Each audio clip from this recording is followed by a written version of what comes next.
Hello and welcome, ladies and gentlemen, and folks watching on the VOD. This is Shintigercurl, that dude in the straw hat, bringing you another exciting edition. Shintigercurl streaming. Yeah, I see Card Junkie in the chat. Hello, Card Junkie. I see Devil in the chat. Always welcome to have you around, Devil. Yeah, you're closing up shop soon, so let me give you something to listen to while you're closing up shop. Couldn't tell today. We are continuing with my live read-through of my novel, New World. But before we get there, time to pull out your guns, lock and load, because it's time to shoot the shit. All right, so as the current undisputed WWE Universal Heavyweight Champion would say, what do you want to talk about? But let's talk some wrestling. The draft happened this week for WWE, with a lot of wrestlers going from SmackDown to Raw. I can't really say who all went where, but we saw some interesting developments. A lot of meat on Monday Night Raw. And Raw saw the return of none other than the monster of all men, among men, Braun Strowman, after more than a year away to recover from a bad neck injury that required spinal fusion surgery. So it's good to see him back again. And we also saw an appearance on Raw by none other than the multi-time winning quarterback for the Kansas City Chiefs, Patrick Kermit the Frog Mahomes, who just had to help out Logan Paul. I love you, Kermit, but yeah, you need to pick your friends better. But that's just me. Also, all right, what else? Let's see, what else? On Collision, had some great in-ring action. The return of none other than one half of the Lucha Brothers, Rey Fenix. He made his return by going up against Black Taurus in an excellent match. Fantastic stuff to see him back again. The Grizzled Young Veterans made their appearance on AEW television by taking on the Acclaimed. And Swerve Strickland made another defense of his AEW World title against the BCC's very own Claudio Castagnoli. And yes, you are thinking it correctly. It was a fantastic fucking match. There's that. Also, unfortunately, as we've said before, and if you didn't miss it, our dear boy Mr. Powerhouse Hobbs will be out on the shelf with a bad knee injury that he suffered while facing John Moxley for the IWGP World Heavyweight title. So, heal up, Devo. Come back and start stealing stuff from folks again. Also, one of the things, and some other sports-related news. Ding dong, the king is dead, long live the emperor. That's right. After a thrilling 5-match series, the reigning, defending, undisputed NBA champions, the Nikola Jokic and the Denver Nuggets, sent LeBron James and the LA Lakers packing 4-1. It was a gentleman's sweep, as they call it. Punctuated by Jamal Murray. Jamal hasn't been shooting very well during the series, but this is 2 times, including this last one, he pulled off the game-winning 2-pointer. And yep, that's right. And it was punctuated by Jamal Murray actually doing the unthinkable to a lot of fans. He actually dunked on LeBron James. I hope someone makes that a poster, because I'm getting it and I'm hanging it on my wall. Just, oh yeah, look at that shit. Yeah. So yeah, and this goes to show you just how just the kind of quality of the teams that don't get me wrong, the Lakers were playing their asses off. Considering that out of the 13 times, the last 13 times that these two teams have met, they only got 1 win, and this is the one they had last week. So yeah, so they played their asses off. AD was doing AD things. Austin Reeves was a little bit of a spitfire. Rui Hachimura finally doing something. D'Lo was meh, and LeBron was somewhat playing as good as people thought he was. And honestly speaking, the Nuggets were not playing at their best. But that should say something about the two teams. When the Lakers playing at their best couldn't beat the Nuggets playing at their worst. And that just goes to show you that just how good of teams that they are. Like, statistically speaking, the Lakers should shit on the Nuggets, and yet the Nuggets have consistently beat them. So it's really just saying. And thankfully, we don't have to hear it no more. Thankfully, yeah, the West is a hella stacked this year, Car Junkie. It is. And so this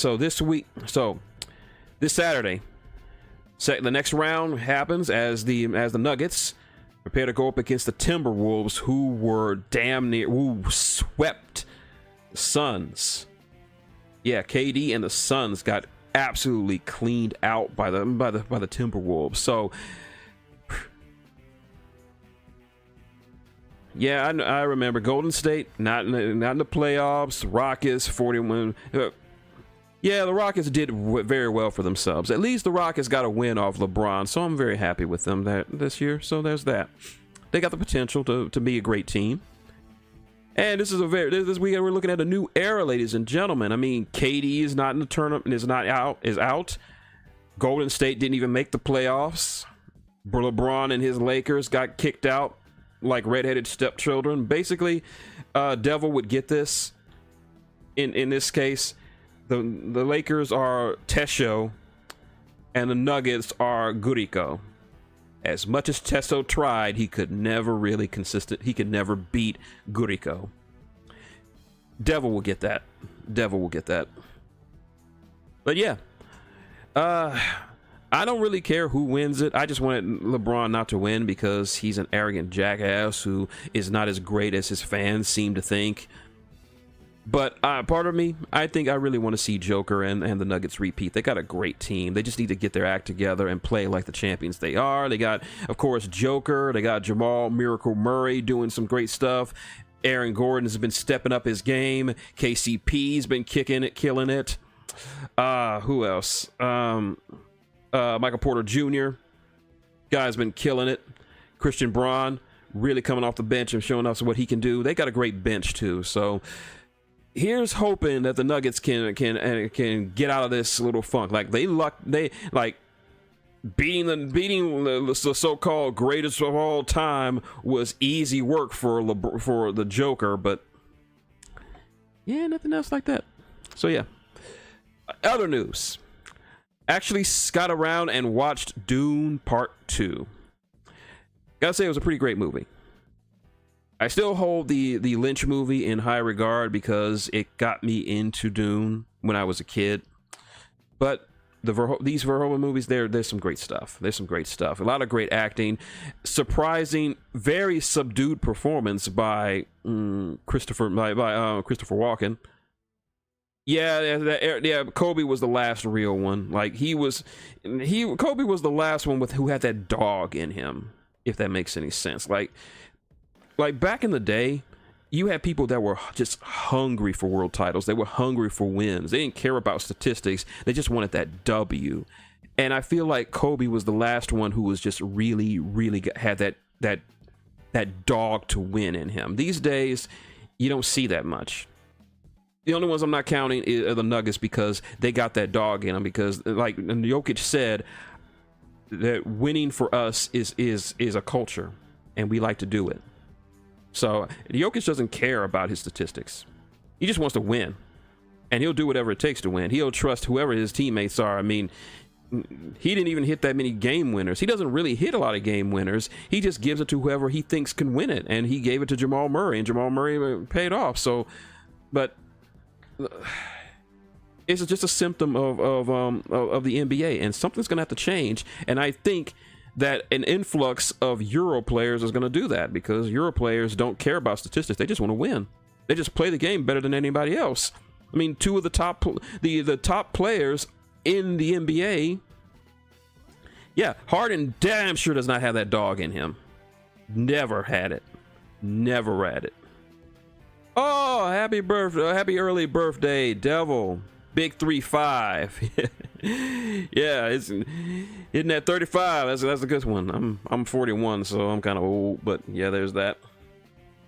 But yeah, all the best players in the league right now are all guys who are not from the United States originally. Joker, Luka, Embiid, Giannis. I think Giannis is Antetokounmpo.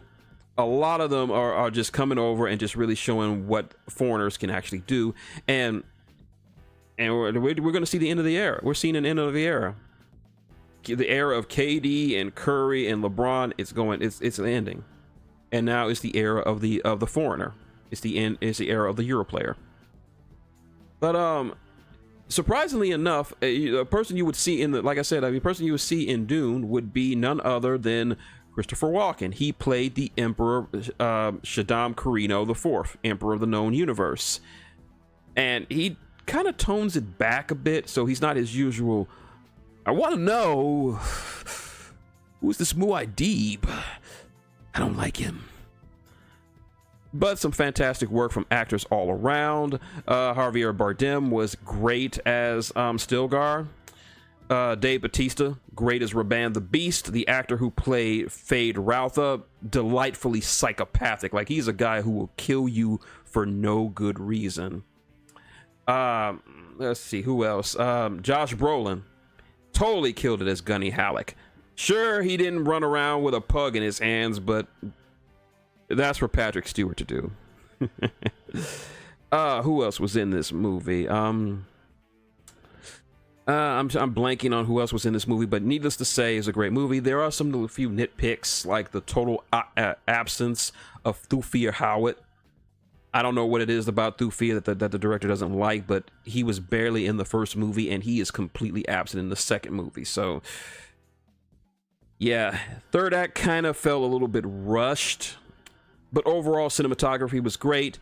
The relationship between Paul and Chani was great. That one, yeah, I know the one that you're talking about. I forgot the name of the director. Yeah, but I remember seeing the documentary about it, and and people, you think Lynch's Dune was insane? This guy's Dune was gonna be a fucking acid trip on top of a weed high on top of a drunken bender. Like, I was like, really? You're gonna, like, Pink Floyd doing the soundtrack? You got Mick Jagger playing a role. It was Dune. I don't know if the first one won any Oscars, LPH, but I do know, I'm not sure if it'll be up for any Oscars. It should be up for a couple of Oscars. Oh, Jodorowsky, thank you. Jodorowsky's Dune. Jodorowsky was an Italian filmmaker, and he actually was in charge of, the studio had the rights to Dune, and his version of Dune was just gonna be all crazy and shit, like psychedelic and all that. And before they even started shooting, the rights fell through, and they went to another studio, and then they went to David Lynch, who made the 82 Dune movie, and that movie was a thing. It's still a guilty pleasure of mine. I mean, where else can you see Captain Picard rushing out with a pug in his hands saying, "Long live Duke Leto"? Yeah, it is crazy. Look up Jodorowsky's Dune if you're interested. Let's see what else. Still watching X-Men 99. Me and Devil had this discussion earlier, and I do love the X-Men 97 cartoon. It's a great continuation of it, and it really does. And these last couple of episodes have just been hitting. Like the first two, I felt who's playing Paul? Oh, yep, that's right. Jodorowsky actually trained his son. His son was going to actually play Paul, and he was training him to sword fight when he was at age 10, because he was getting him ready for the role. So there's that. But the first two were kind of exposition heavy. They were like, I can understand why they were doing exposition for the first couple of episodes, because folks who probably forgot about the 90s X-Men cartoon, or folks who didn't see the 90s X-Men cartoon, I just felt it was a little heavy-handed. But these last couple of episodes, they've just been hitting. They've just been hitting really, really, really hard, especially the last one. And with everybody mourning the death of Gambit, and Rogue just been beating ass all the day. And my discussion with Devil about it got to one of my nitpicks with the series, in that it just seems to forget its own continuity at times. Like, it's supposed to be a continuation of the 90s cartoon, but sometimes it forgets certain aspects. Like, as we mentioned, and I'm not trying to rag on you, I'm just bringing it up. This is not me hitting on you, Devil. You just brought it up in my mind, and I want to discuss it for a little bit. So, in X-Men 97, Scott and Jean, well, quote unquote Jean, have a kid, Nathan, but Nathan gets infected with a techno-organic virus, and they have to send him into the future with Bishop. Now, he talks about how his father abandoned him, and he didn't want to be like his father. And I'm like, did they not watch the show? I mean, Corsair did not abandon his son. He was abducted forcefully. He and his wife were abducted forcefully by the Shi'ar. His wife was killed, and he was spending the better part of his life trying to get revenge on him. And they kind of reconciled that stuff in the cartoon itself. Like, yeah, I'm your father. I didn't mean to abandon you, and yada yada. And they kind of made peace with that. And another little nitpick is that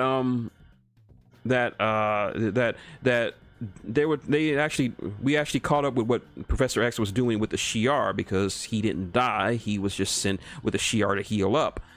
And Deathbird, Lilandra's sister, talks shit about Earth being a space ghetto, which I can't blame them, because yeah, Earth is a space ghetto. And yet in the cartoon, in one of the last big arcs of the show, she was actively being helped by a mutant from that space ghetto by the name of Apocalypse, and he screwed her over. So I'm like, is a big enough ghetto for you to work with these people? So I'm like, this is sort of a nitpick going into it about them just kind of forgetting their own lore. And but overall, the show was great. And this is one thing I want to talk about, because I just found it hilarious. It's a report about old Rocky, and it brings up some crazy stuff. So here it is. According to The Wrap, Dwayne "The Rock" Johnson's latest film, Red One, experienced significant delays and cost overruns due to him being constantly late. Sources claim Johnson regularly showed up 7 or 8 hours late to set, resulting in an estimated $50 million in additional expenses. Furthermore, insiders who have worked with Johnson in the past reveal he has a peculiar habit of urinating in water bottles to save time, which has reportedly caused frustration among crew members. Yeah, I did not think of The Rock pissing in a bottle to save time while working on movies as something I really was expecting. I don't think I can get that image out of my head. I mean, the last person I knew of who pissed in bottles was LTG, and I don't want to get reminded of LTG. All right then.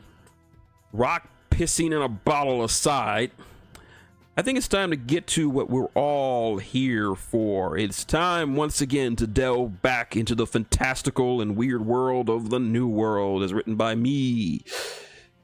So let's pull up the screen. Thank you, Luffy. Yes, what the hell indeed, Devil. All right.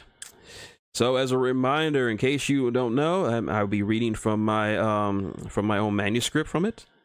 I will not be able to respond to your chats until the chapter is over, until I do some breaks. But you will feel free to chat amongst yourselves, get your opinions about what's happening in the story, and all that sort of stuff, and I'll answer them after the chapter is over. All right, hurry back, man. All right, for those of you who are just catching up, Devil already has a copy of my book and he is reading along. Right now, our heroes, our protagonist, Lucas Kane and his crew, come back from Los Angeles, after a job resulting in them blowing up an old hotel and killing a rather arrogant elf, and rescuing a young lichen pup from him and his clutches. As soon as they get there, he is immediately thrusted into a new job, offered by none other than the Prince of the Empire himself, Prince Vladimir Tepesh Dracula VI. The job: investigate the untimely and suspicious death of his mentor, Professor Silas Blackthorne, professor of Old World Studies. And upon hearing that the potential involvement of pirates, he decides to go and visit his old stomping grounds at the IPD precinct, where his brother serves as police chief. His brother gives him some information as well as a lead on where they need to go and lets him borrow a boat. And I'm sorry, Devil, we will not be seeing any more of old Carl Leftovers Leibowitz. That will be his only appearance. I know how much you liked him. I may do a short story involving Leftovers, but I'm not sure yet. But there's that. So now we move on to the next chapter in our exciting story. Let me pull it up. Chapter 4. By hook or by crook. Have you ever heard the sound of a Sasquatch vomiting? Yes, I'm quite serious. Have you ever heard the sound of a Sasquatch vomiting? Yes, I know it is an odd inquiry to make, but bear with me. The sound itself is very intriguing, not inherently violent or disgusting. If one were to hear it, it would sound more like a mating call of sorts. In fact, in the old world, researchers studying the Sasquatches assumed the sounds they heard in the woods at night were their greeting calls. It's part of the reason why they never tried to initiate formal contact with humans, since they thought they were communicating solely in vomits. Oh yes, the years of misunderstandings. You really should have been there to see the humor of it. I'm getting off topic. Anyways, the reason I asked this is because this is the sound that had been filling the air of the cruiser as it passed through the storm belts on its way to Freeland. Bruce had been evacuating the contents of his stomach for the last few days since the trip started. Poor Bruce. Traveling by boat has never agreed with him. Oh, please don't misunderstand. I'm not saying that Bruce or Sasquatches in general are uncomfortable with water. Quite the opposite. Sasquatches are notoriously powerful swimmers. It's just that for some reason they don't care for boating. Ah, I see you're curious about the term I used earlier. Storm belts. To explain... Remember that little event I mentioned at the start of the story, Skyfall? Well, this one is one of the many after effects of it. Aside from mountains being leveled, land masses reformed, tidal changes aplenty, and whole cities being wiped off the map, there were also weather changes. Climate patterns all over the world were altered immensely. Deserts that never saw a drop of rain were home to blizzards. Chilled regions that never saw their first heat waves in ever. Tornadoes popping up where they didn't belong. The list goes on and on. After a few centuries, the weather seemed to stabilize into something akin to normalcy, but there was one area that was still in upheaval: the storm belts. To describe it, it is as thus. Imagine a ring of hurricanes churning out in the middle of the Atlantic, slowing but never really stopping. There are some places here and there where a vessel could weigh anchor and have a moments of rest from the high winds, pounding rain, relentlessly powerful waves, and random waterspouts. This is what traveling in this area is like. It was a hindrance for early mariners, but the advent of ether drives for seafaring allowed for better ships to cut through the storms easily enough, making for a smoother ride. For a cruiser, however, the ride was less pleasant, as evidenced by the slumped-over form of Bruce over the side of the rolling ship. He weakly wiped his mouth before staggering up to the bridge. Jinx fought to keep the ship under control as the waves tossed the ship to and fro. Lucas and Reese held their balance next to her as the Sasquatch wandered in and took a seat. "How you holding up, champ?" asked Lucas.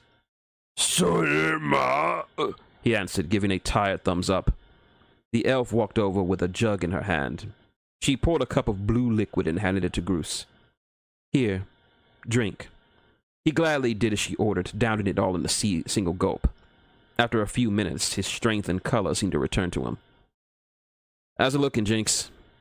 Oh, she's a tough one, she answered. I wouldn't mind keeping her after the job is over, Luke. Sure thing, just make sure you have the Drax to pay for it. I will when this job is done. Reese walked over to the console and pulled up the holo map. Based on our speed and course, we should clear the belts in a few minutes, she informed.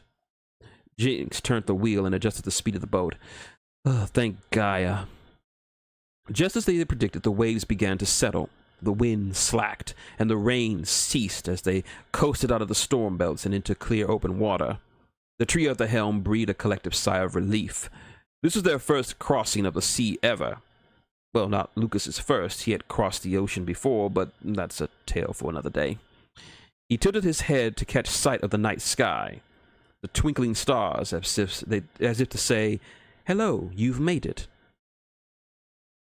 I do not relish going back through that, said Jinx. Neither do I, added Reese. She consulted the holo map. Freeland is not too far from our current position. Head northeast about at 50 knots. Gotcha. She turned the boat in the desired direction. It was about another 20 minutes of travel. The coastline was visible as with the unmistakable lights of civilization. And I use that term very loosely. Shut her down. Jinx did so, bringing the craft to a halt. Lucas brought up a pair of binoculars to his eyes as he surveyed the port town of Rum's Row.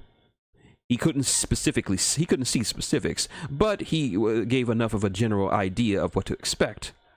The town proper was aglow with lights and activity, with a long line of ships, from small sailboats to massive frigates with full sails and/or engines along the waterline. Some of their Jolly Rogers hoisted up, but the darkness of the night obscured the designs. He lowered his binoculars and setting them on the console. Looks like we can't get any closer. Weigh anchor here. Jinx pulled the lever, releasing the ship's anchor, keeping the vessel in a stationary position. 20 minutes later, the crew had assembled on deck, a small shore boat bobbing up and down on the port side. Groose, still ill but handling very well, was already in the craft as Thor and Jinx handed down a few boxes of supplies. Reese was clad in her sniper suit, complete with her camo cloak. Lucas's attire was much different from normal. A blue sailor shirt, torn in some places, underneath a black vest which was torn and mended in other places. A pair of disheveled brown pants and matching shoes completed his outfit. He just finished tying a red bandana around his head and smudged some old oil on his face when he came around. How are we looking? He said it, asking no one in particular. Thor was the one to answer.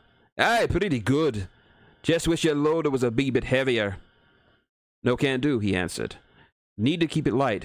Besides, we're not here to start a war. Getting in and out is the plan. Speaking of, Lucas motioned towards the dwarf. He pulled out a small handgun, black in color, and handed it to Lucas. The human expected the firearm, sliding the lock back and checking the clip, which was full. Satisfied, he slipped the gun into his belt behind his back. Thor produced several clips of ammo, which he pocketed. You sure you'll be wanting to take only one of them?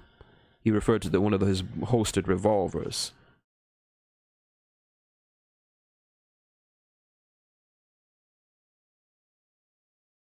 Sorry.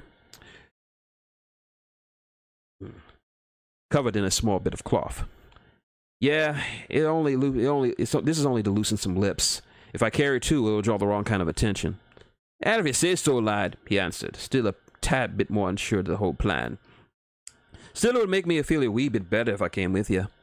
I know, bud, but this is a stealth mission. And you are about as stealthy as an avalanche, chided Reese as she passed by and descended to the smaller boat. And I'll come down there if you like, if you keep running your gob, you long-eared harpy, he snapped. Lucas pinched the bridge of his nose. If you two are done.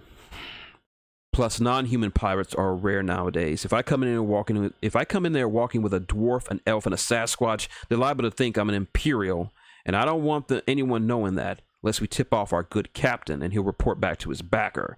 Don't need that yet. I hate it when you make sense. Lucas, confident in his loadout, leapt over the railing and landed in the boat, with the elf and Sasquatch waiting for him. He called back up. Now turn this sucker around. I want us to be ready to hit the waves as soon as we get back. What if you're followed? If I'm right, we won't be. Jinx gave a signature salute. Aye, aye, Captain. Lucas nodded to Groose, who turned the motor of the boat, and soon the trio was speeding off from their main craft and headed towards the shore. Lucas opted to land a distance away from the harbor, just a quarter mile. The small boat landed on the beach, with Lucas and Jinx jumping out onto the water-soaked sand. Groose stayed in the boat. Groose, stay with the boat. As soon as I'm back, we're out of here. Top speed. Cheh! Reese, find a nest. I'm gonna need those beautiful eyes on me. I move with all speed. The elf sprinted up the rocky cliffside with all the grace and agility that her people were known for and vanished into the night. With his plans in motion, the freelancer began to walk towards the town, trudging through the sandy beach. This was a first for Lucas. Even when he was an IPD officer, he never dealt with pirates, least of all an entire town full of them. His brother was the expert, and he sure wished he was here right now, just to have his knowledge on his side. Still, he was not one for complaining. All he needed to remember is what he learned from his brother and hoped he can get what he needs and leave the town in one piece. He heard the cacophonous sounds of laughter, curses, and yelling, which meant he was near his destination. He passed by the harbor, the creaking ships playing a dull undertone to the rest of the sounds in the air. Up close, he couldn't tell which ship belonged to the Blackfeather pirates, but that didn't hinder his plans much. Near the entrance was a wooden table with a rusty covered gate. A rather haggard-looking pirate sat at the table with a large pad and paper in hand. He spoke to Lucas in a language he clearly did not understand. Savvy commons? Asked Lucas. Ah! Exclaimed the pirate, now speaking in the common tongue. Yes, yes, commons I knew. That helps. I can't speak Pict to save my life. It's okay. Stick around long enough and you'll pick it up. Where are you from, newbie? The RUS. Hitched a ride from another crew. Damn bastards let me high and dry on the wrong side of the island. The man had laughed a hearty laugh. That's what happens when you hitchhike. That's why you need your own ship. Tell me about it. So, what are you here for? Just turn in a bit of swag, find a decent crew, and maybe dig up a winch or three. Oh, you'll find plenty of that here, guaranteed. What do you got? Lucas produced a meager sack from his pants and handed it to the gatekeeper. He looked at the contents, which consisted of an elven spyglass, a ceremonial dagger, a few old United States coins, and a blue aura stone. The gatekeeper was impressed by the selection. Interesting haul. Got anything else? He motioned for Lucas's wrapped gun. Hesitantly, he undid the wrapping, just enough to flash the handle. The man's eyes widened considerably, recognizing the weapon and its rarity. Is that a Mark II? Yep, answered Lucas. My old crewmate took it off an Imperial lieutenant during a cruise raid. And why do yous have it if he took it? He didn't need it where he was going, Lucas answered as grimly and menacingly as he could. The bastard stiffed me on my share of the loot. Nah! So you turned him into a stiffer, the man joked grimly. He replaced the items in the bag and said, Well, you got some decent swag. I can give you some coin for the spyglass. The rest is too rich for me. Especially that boomer you got at your hip. So, 50 jacks? Make it 55 and it's yours. Deal, but only because I like the cut of your jib. The man stood up and spat in his hand. Lucas mirrored the action and the two slapped palms together. By hook or by crook, I took all that I took, they said in unison. Upon releasing his hand, the gatekeeper pressed the button underneath the table, causing the large metal gate to slide open. He took the item in question and handed off a handful of coins, roughly pressed with the image of some pirate that Lucas didn't recognize. Welcome to Rum's Row. Don't do anything I wouldn't do. Wouldn't dream of it. Rum's Row looks exactly like you would imagine a tyrant. Rum's Row looks exactly like you'd imagine a town founded, run, and operated by pirates, scoundrels, and ne'er-do-wells would. It was an utter shanty town, The buildings were ramshackle and slapdash in their construction, made from bits and pieces of old ships, driftwood, sheet metal, and various other shoddy materials one could find washed up on a shore. In fact, many of the buildings looked more like sailing ships than places that people could live on land. The town itself wasn't very big, about 10 blocks long and 8 blocks wide, so one could walk from one end of the town to the other in under 20 minutes. But it was the smell that was the most off-putting. Ye gods, the smell. Even for someone like me, the smell was something that nearly made me pass out. Describing is a chore in and of itself. It's like a mix of old booze, rancid urine, fecal matter, sex, blood, and surprisingly cinnamon. I don't know where it comes from, but it does make the odor slightly more bearable. Poor Lucas. His face tells the tale. His face was scrunched up, nostrils all aflare, eyes slightly watering, and sweat dripping down his scalp. He seemed to be fighting the urge to throw up or fall unconscious, or both in his case. Thankfully, it seemed his strong constitution was keeping him from giving up into the sickness that he was feeling. No one seemed to pay him any mind any much. The street was full of activities of all shapes and sizes. To his right, he saw a hawker selling various vegetables and fruits, most looking rather overripe.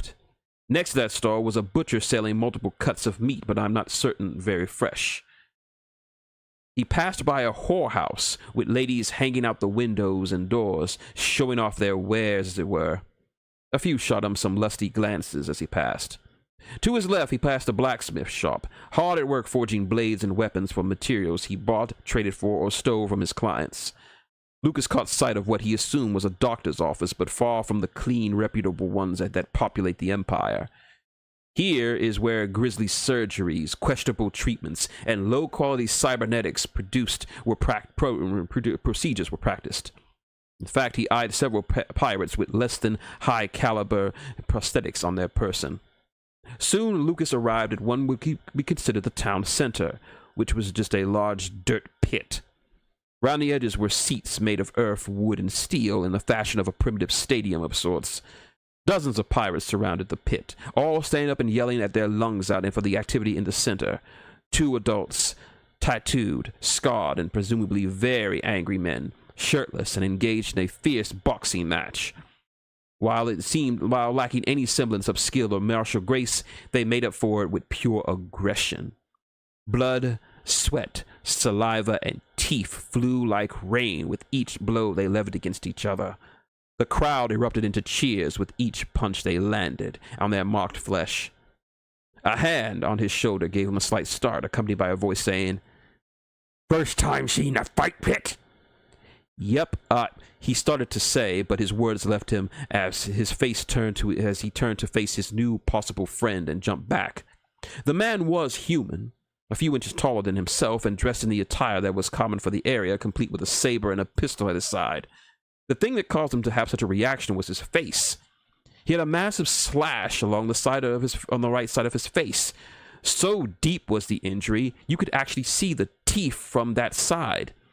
Lucas noted the edges of skin seeming to have noteworthy stitching, meaning it hadn't happened recently, but he was still somewhat of a sloppy patch job. "Surprised you, didn't I?"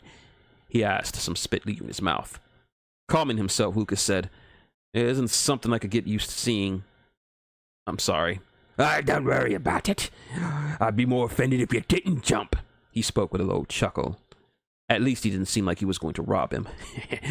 "Now, as I was saying, first time seen a fight pit." Lucas found his wits and words again and answered, yeah. Heard about him but never seen one in person." "Must be new in town." "What was your first clue?" This earned him a laugh from his gallows grin. Lucas turned back to the fight below. "These guys pros?" "Nah," he answered. "Those 2 are settling some shot. They belong to the same crew. Had a disagreement about who had the most seniority. They capped and told him to settle it in the pit." "Well, that's one way to settle a beef. They friends of yours?" "Never seen them before in my life. Just got a bit of coin on the tan one." Just as he said that, the aforementioned tanned one was floored to the ground by a rather harsh-looking right hook to the face. The gathered crowd erupted into cheers and a few groans, including Lucas's new scarred companion, as the ref of the bout entered the ring and raised the victor's hand. "Damn bastard!" he cursed, having lost his bet. "You mind sparing a few coins for a down on his luck new friend?" "Depends," Lucas replied, handling a few jacks in hand. "I need some info. And if it's good, you get compensated for your time." "Fire away." "I'm looking to join up with a new crew. My old one decided I didn't need to travel with them anymore." "Ooh, that all? Well, there'd be a few crews here that'd be looking for a few new swabs to sail with. About 9 here right now." "That's good. But I'm looking for a specific crew that I heard about." "Do you know what Roger they fly under?" "Not really. Just don't really know the name. Mostly heard about their captain. Name escapes me. Something like a bird, like robin or hawk or crow or... Oh yeah, Captain Crow. That means you're looking to join the Black Feathers. Oh yeah, they be around. Here and around they be looking for some new swabs from some big job they got near the Empire. Crazy bastards." "Sounds like my kind of guys.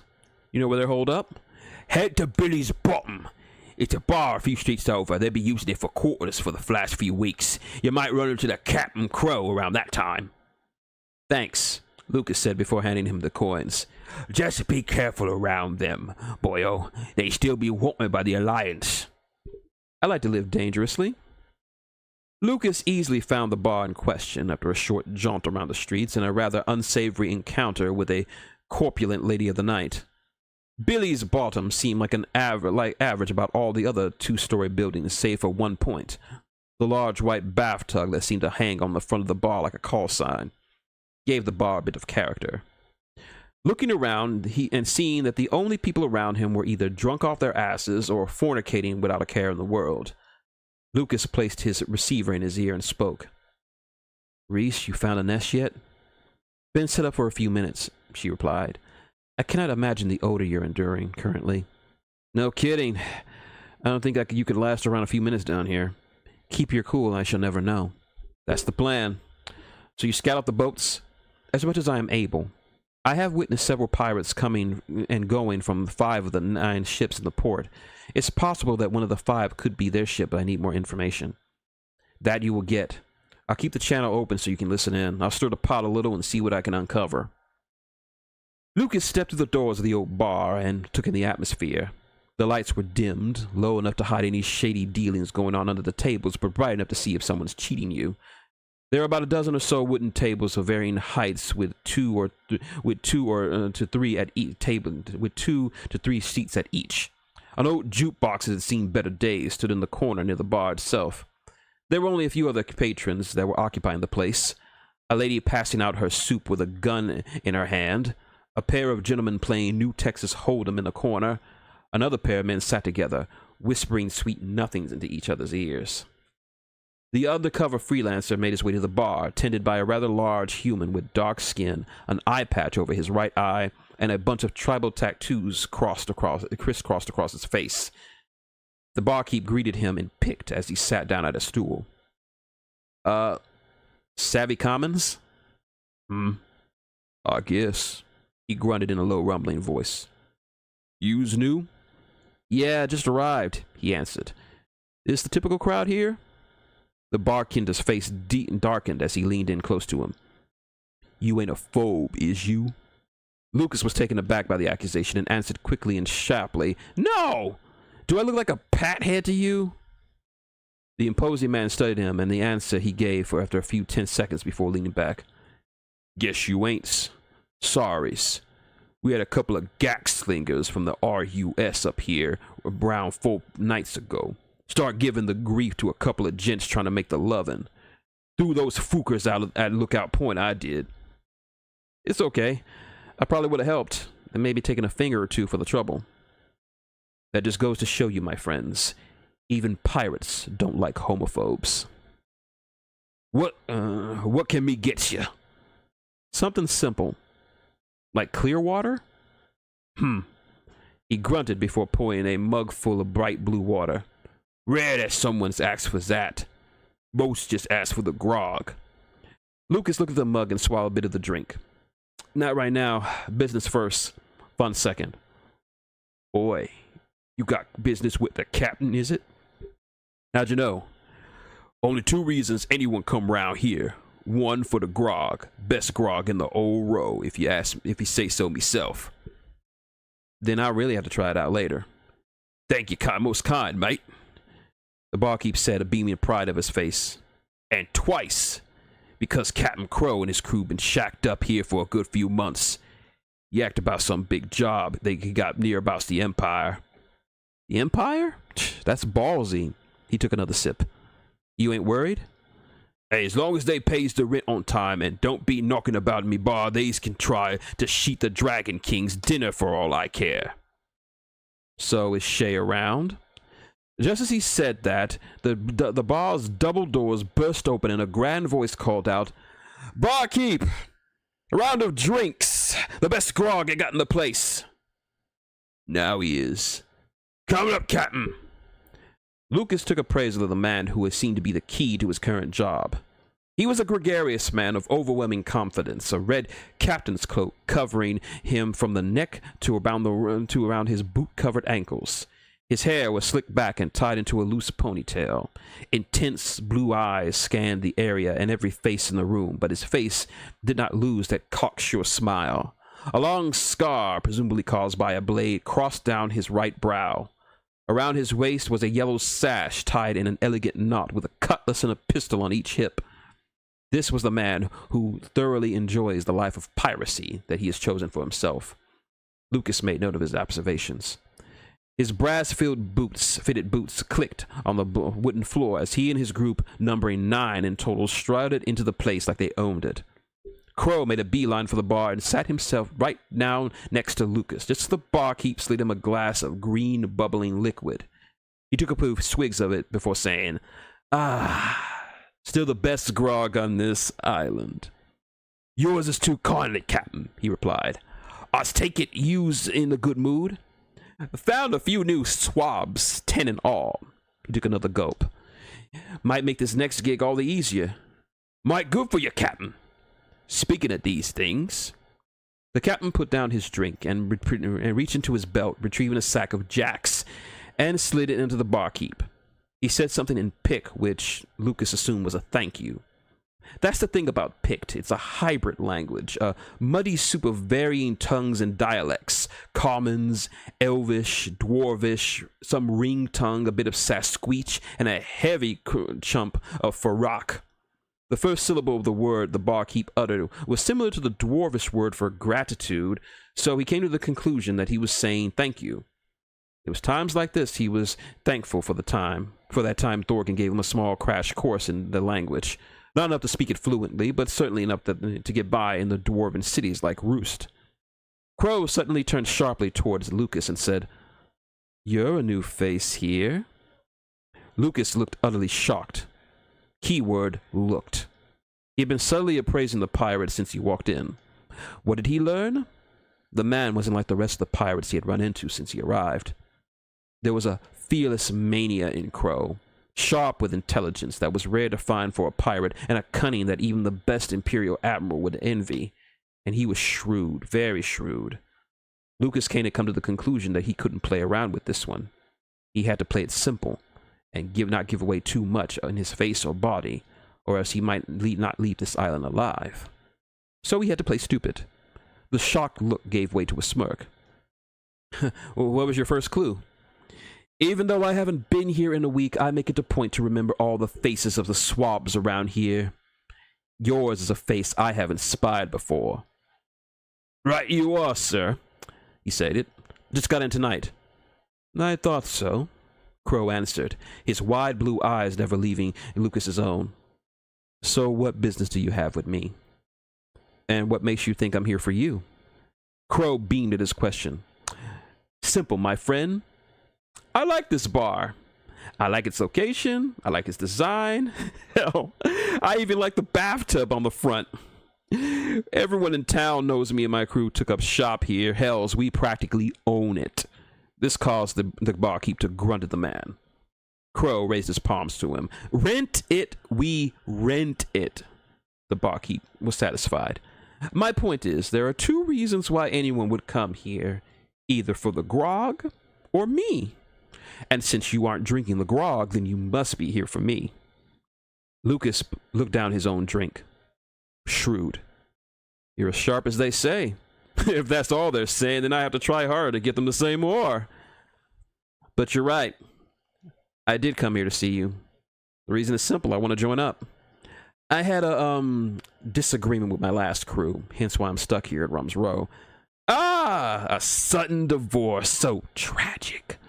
But still, why me? There are at least 7 other crews in this town. Bigger ones, too. Lucas sipped his drink before continuing his lie. Asked around a bit. Your name kept coming up. Said you were the best choice as far as joining up goes. Nice to know that there's some people I haven't pissed off, but you are aware of my standing with the Alliance, or rather the large price on my head. Surely that would put you off. Big risks breed big rewards. What my dad always used to say. You sound like a very wise man, Mr. Walls, replied Lucas. Mr. Walls. And I hope you got a good ship to match your bravado. The best outside the Alliance, he replied, flashing his arms to show off the imagined vessel. A 3-masted clipper with 20 guns and a lot of space for swag. Clippers aren't much of a match for any of the bigger Alliance ships. Not if it has a Braxton paddle wheel attached to the ship. Lucas nearly choked on his drink. Wait, you have a Braxton? Surprised? Took me a load of money and greased palms to get that bad boy on my ship, but it was worth it. The Sparrow may be able to outrun any Alliance ship in open water, but once we hit the storm bells, that wheel can power through the waves better than any ship outside of the Imperial Navy. A triple-masted paddle wheel. Sounds like a hell of a ship. Confirmed. Beginning operation now, Lucas. Reese spoke in her earpiece as she began to work her way to ensure their potential escape. Well, you certainly paint a lucrative picture, Captain Crow. Makes me want to join your crew all the more. Sure enough, Crow spoke. You're a smart bird, aren't you? I can tell. You aren't like the swabs around here with barely a brain between them. But you got going on. You've got quite a bit going on up top. I could use a smart bird like you on my crew. Lucas put down his glass. So does that mean I'm part of the crew? Crow let out a hearty laugh. Oh, no. You have to go through the interview process. Interview process? Yes. Even though I have taken a liking to you, which isn't very often, you still have to go through the interview process like everyone else. I have to be fair. I see. So what kind of process is it? I have to fight you and your strongest officers in a gauntlet or something? That's certainly not, he said, almost in offended tone. Such ways are wasteful. Too many chances for me or my crewmates to get injured or killed even. Less ideal for the person I want to recruit. No, Mr. Walls. This interview is a test of your luck and deception skills. Still interested? Can't say I've come this far. Can't shy away now. That's what I like to hear. Hey, lads! Clear the tables! We got another interview! With an efficiency that was surprising to see from a pirate crew, the men cleared off a small round wooden table near the entrance and procured 2 chairs, sitting them opposite of each other. As the 2 men got up from the bar and walked over, it was here that Lucas noted one of the crew members. He hadn't paid much attention to them besides a cursory glance, focusing his attention on their captain. But now, taking his seat across from Crow, he couldn't help but notice him. He was a dark-skinned man, relatively young, with straight jet-black hair, slicked back into a ponytail that hung over his shoulders. Cold, ice-blue eyes stared at him, unblinking and unflinching. No joy or hatred in them, just a hardness that made him seem less like a man and more like a brick wall with eyes. His attire was simple, a blue scarf tied around his neck, a matching blue sleeveless jacket, and brown pants that didn't seem to fit him completely. His yellow shoes were average and a bit worn from overuse. 2 things struck out about Lucas about this particular person. One, the scar. A straight facial scar that ran down the side of his face, from his eye to his lower jaw. Many other pirates he had seen and encountered since coming to town bore scars like this one, but it was too clean and neat to be a simple battle scar. It was almost surgically clean, like someone had opened up the side of his face with a scalpel and neatly closed it back up. And two, his size. The man was absolutely massive, almost 8 feet tall by Lucas's estimate. He could certainly give Groose a run for his money in the size department. As he took a seat, he couldn't help but wonder, if this guy and Groose fought, who would win? He was certain his Bigfoot friend could handle anyone that would put up against him, but this giant of a pirate? Now, he wasn't so sure. Don't worry about LaRue. The captain's voice broke Lucas out of his examination of the giant. He's just here to make sure you don't cheat or try to anything against me. And if I did? Lucas quickly raised his hand. Hypothetically speaking. Well, hypothetically speaking, Crow answered, he would crush your head like a grape. Lucas wouldn't be surprised if he could. Picked him up at a dockyard working south, working for pennies. Turned out it was part of some kind of black project by the RUS. They wanted to create a host of super soldiers to contend with the bigger nations. Apparently LaRue here was considered a failure and cast him out to fend for himself. Luckily, I found him and put him to good use.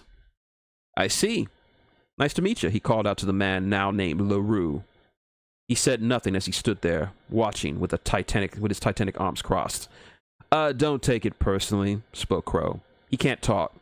A side effect of the experiments done to him. Doesn't make him much for conversation, but he makes up for his silence in other areas. Guess I don't have to feel too sorry for him in that case. So how does this work? Crow spoke up. Not yet. First, have to make sure that you're on the up and up. Swarley, check him. On his word, another of his crewmen advanced forward. He was a thin man with dirty blonde hair and green eyes. His dress consisted of a loose emerald shirt, a red sash around his waist, and sandals. He had a wide grin plastered on his face as he made his way over. His stride had a very queer gait to it, like he was walking on the deck of a ship. Stand up, Sonny. The man, now known as Swarley, ordered in a high-pitched voice, accompanied by an undertone of playfulness in his words. Nevertheless, Lucas did as he was told and ascended from his seat. This won't take long. Swarley began to frisk him. Lucas took note of his arms and hands. They moved with almost serpent-like fluidity. It was like his arms and hands and fingers had joints where they weren't supposed to have joints. It was really quite odd to have such things search your person. Doing his frisking, he found the small bag of swag, the gun he had for defense, a few clips of ammo, and of course his wrapped revolver. Swarley placed the items on the table for all to see. All eyes immediately went to the revolver. He's clean, Captain, Swarley announced as he returned to Crow's side of the table. Lucas inwardly breathed a sigh of relief. He didn't find the radio in his ear. This would have been very hard to explain to the captain. That's a nice piece you got there, Mr. Walls, commented Crow, gesturing the revolver. I dare say you could fetch a pretty bit of coin of that. Lucas rested his hand on it. Only if I have to. Fair enough. The message was clear. The gun was off limits. So what's the game? His inquiry was answered when 2 bronze cups were produced by one of his swabs. Next to them were 2 small black pouches. Crow emptied the contents on the table, 2 sets of 5 dice. The game, Mr. Walls, is Pirate's Dice. Pirate's Dice, or more commonly known as Liar's Dice. It was a game of choice for these who sail under the flag of piracy. More so than Nick 2, Texas Hold'em, Canese Mango, or even High Chess, is the most popular game of choice on the high seas. In fact, the biggest Pirate's Dice tournament in the world is held at Black Bart's Bay. It's the ultimate test of luck, skill, and most of all, deception. Because if there's one thing a pirate needs, it's the power to deceive and not be deceived. You know how to play? Of course I do. It was no lie. Lucas did play the game with his older brother, but that was years ago, and he was more than a little rusty. But if he had to play, he'd play. Good. Takes time away from explaining it to you. Now, the rules are same, but there is one difference. There are a few differences when it comes to playing against me. What kind? Well, for one, we shall only play 1 round. 1 round? It's a bit odd. Well, I'm a bit odd myself. We play 1 round. You beat me, you join the crew. I beat you, you don't. It's that simple. No fighting or my hand getting chopped off. Like I said, it would be pointless and a waste of potential talent for my crew. I understand. Anything other special changes I should know about? Yes, just one. Your wager. Wager? Indeed. You must put up a sizable wager, something to compensate me for my time. If you win, you join the crew and keep your wager. Lose, and I keep the wager. You're free to challenge me anytime you want, but you will have to wager each time, and each wager will have to be greater than the previous one. So as long as I have the money, I can keep trying. You catch on quick, Mr. Walls. Now, what will you put up? Lucas took his sack and spread out the contents. Anything catch your eye? The captain sorted through the lot, his experienced eye valuing the items in front of him. Finally, he settled on the ore stone. He scooped it in his hands and checked it over. Interesting. Been a while since I've seen one of these. Swatted off by a low elf lord a few months ago. Gave it up easily enough after I put one in his ear. He bragged, Lucas. It's the real deal. I'll be the judge of that. Glasses? Crow handed the gem to a rather diminutive crew member whom Lucas nearly missed. His head was barely above the table, so he stood something about just out of sight. Maybe on a stool or something. He was no taller than Thorgan, but he was very human. Darker skinned than the rest of the crew, with a dark amber bandana over his head and a brown jack covering his small forearm. What struck out to most was his face, particularly his eyes. Lucas saw instantly why he was called Glasses. He seemed to have a pair of glasses surgically attached to his face. The lenses were large and made his eyes look larger than they actually were. From what he could tell, like the other pirates who had seen all over town, his implants were shoddy to say the least. The young human gazed at the gem, his lenses of his implants focusing close upon it. The glasses changed color a few seconds, hinting that they were scanning the stone with a deeper fashion than even normal sight could manage. The craftsmanship may not be up to top quality, but to be able to achieve such a detailed scan, Crow must have paid a good deal of money for it. It looks so good so far, Captain. His voice was slightly higher toned with a slight lisp. He figured it was due to his missing a few teeth. Still, he spoke with intelligence as he relayed his findings. Color's right. No cracks or flaws. Tone's good. No adhesives as far as I can see. A bit dirty, but not too bad. He handed the bauble back to his captain. How much? Glasses pondered the question for a few seconds before answering. About 200 jacks. Good enough? Asked Lucas. More than enough. Crow placed the stone in the middle of the table. Lucas cleared the rest of the swag and holstered his prized pistol and sidearm. Shall we begin? Crow passed the cup and 5 dice to Lucas, who slid the cubes into the cup. Crow mirrored his actions with ease, and both men placed their hands on the cups and shook them vigorously before slamming them down on the wood, open side down. Their hands rested on the cups, eyes locked onto each other. The game had begun. Since you are the guests, Mr. Walls, you're first to bid. Lucas showed no surprise at this. He figured he would be first to bid since Crow was teaching him at a course at Southern Empire U. But he wasn't going to give him a lot of ammo to use against him. Pirate's dice, while being different from poker in a few areas, was still a game of bluffs and lies, both in telling and spotting them. He peeked under his cup at the dice. 2 3s, a 4, and 2 6s. Not a bad roll. He could open with 6 and easily push the game to an early end, but he doubted Crow was the type to fall for such a quick and easy tactic, so he started small. 2 2s. The bet was simple enough. He would more than likely try to challenge with such a low bid. It was testing of the waters. Lucas sat back in his seat, hand on his cup, waiting for Crow to bid or challenge. Interesting enough, the pirate didn't seem distressed. In fact, he was quite relaxed. Far more relaxed than he was prepared for. His hands were in front of him, interlaced together but not far from the cup. A half smile occurred on his face. His eyes were lazy but still watching him. What's more, Lucas didn't even see him check his own dice since they hit the table. He didn't even have to make an attempt to look under the cup, like he was sure he knew what he had. Lucas caught the movements of his crew. They were watching the table, but not closely enough to affect the outcome of the game. They weren't going to cheat for him.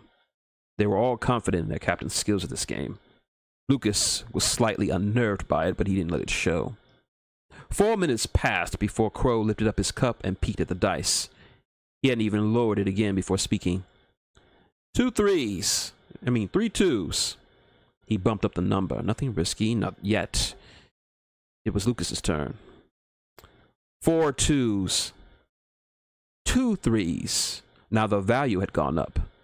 The game is getting interesting. 3 3s. 4 3s. 5 3s. 1 4.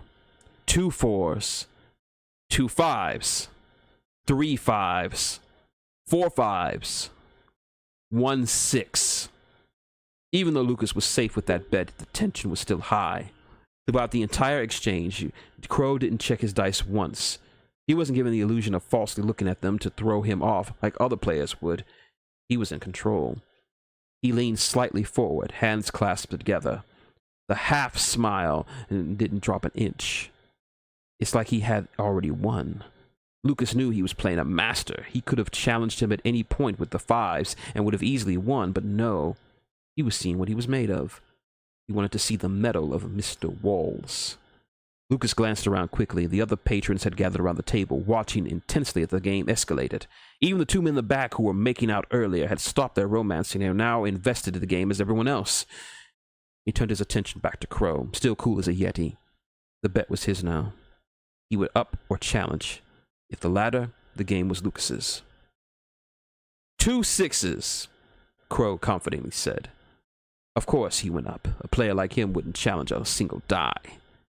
Lucas leaned in a bit, his posture mixed with enough to give off the impression that he was in the right. He had to be going over what the pirate had under his cup. A 6, maybe a 2?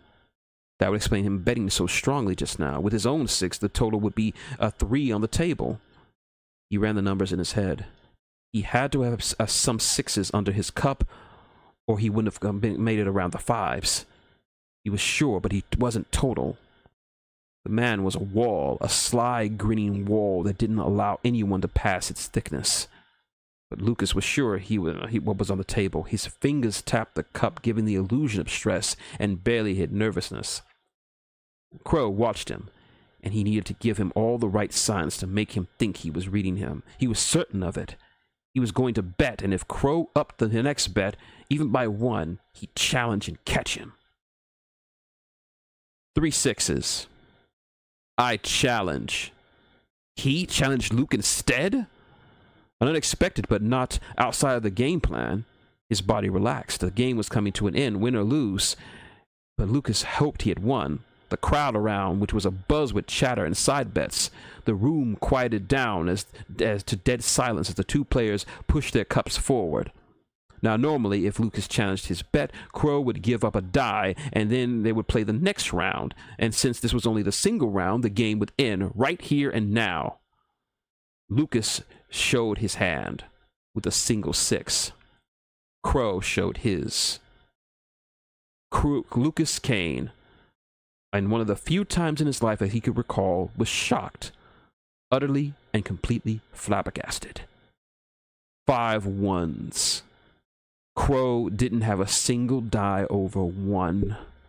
If Lucas had challenged him at any point beyond his opening bid, he would have won easily. The crowd erupted into cheers and whoops and celebration and surprise at the sudden revelation. No one seemed to notice that Lucas slammed his fist on the table, partially to keep up the act and partially out of frustration. He had masterfully played him like a fiddle from the start. He wanted to ramp up the bet and get his hopes up by calling him out on a lie. He was led all along like a puppet, and he danced to his tune the entire game. As the pirate leaned back in his seat, the half smile still plastered on his face, Lucas had no choice but to reevaluate his early assessment of them. This man was far more cunning than he originally thought. Cunning and manipulative like a good politician from the old world. One sentence ran through his mind, a sentence that he hadn't thought of to use on any other person outside the man who caused him to retire from the force. A sentence he plucked from an old computer game he used to play, which fit him to the T. This guy, is unfucking believable. Well, Mr. Walls, Crow said in a subtle but triumphant tone, I only see 1 6 on the board, and that means you lose. Pity. He reached over and retrieved both his prize and Luke's own cup and dice.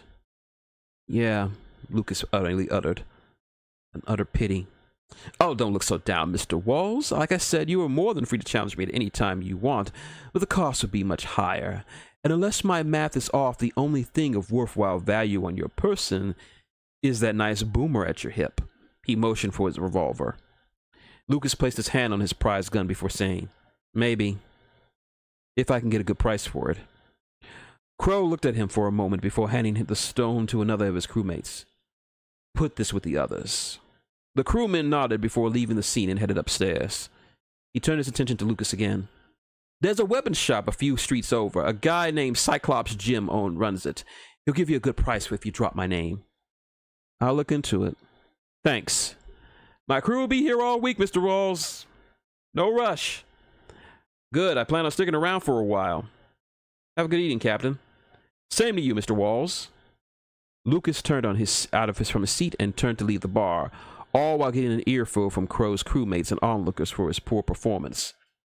He didn't turn around or acknowledge anyone as he exited the building. He couldn't afford to. He had to get out of there.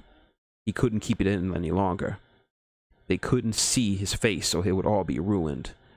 Yes, he couldn't let them see the wide grin he so desperately tried to keep hidden for the entire game.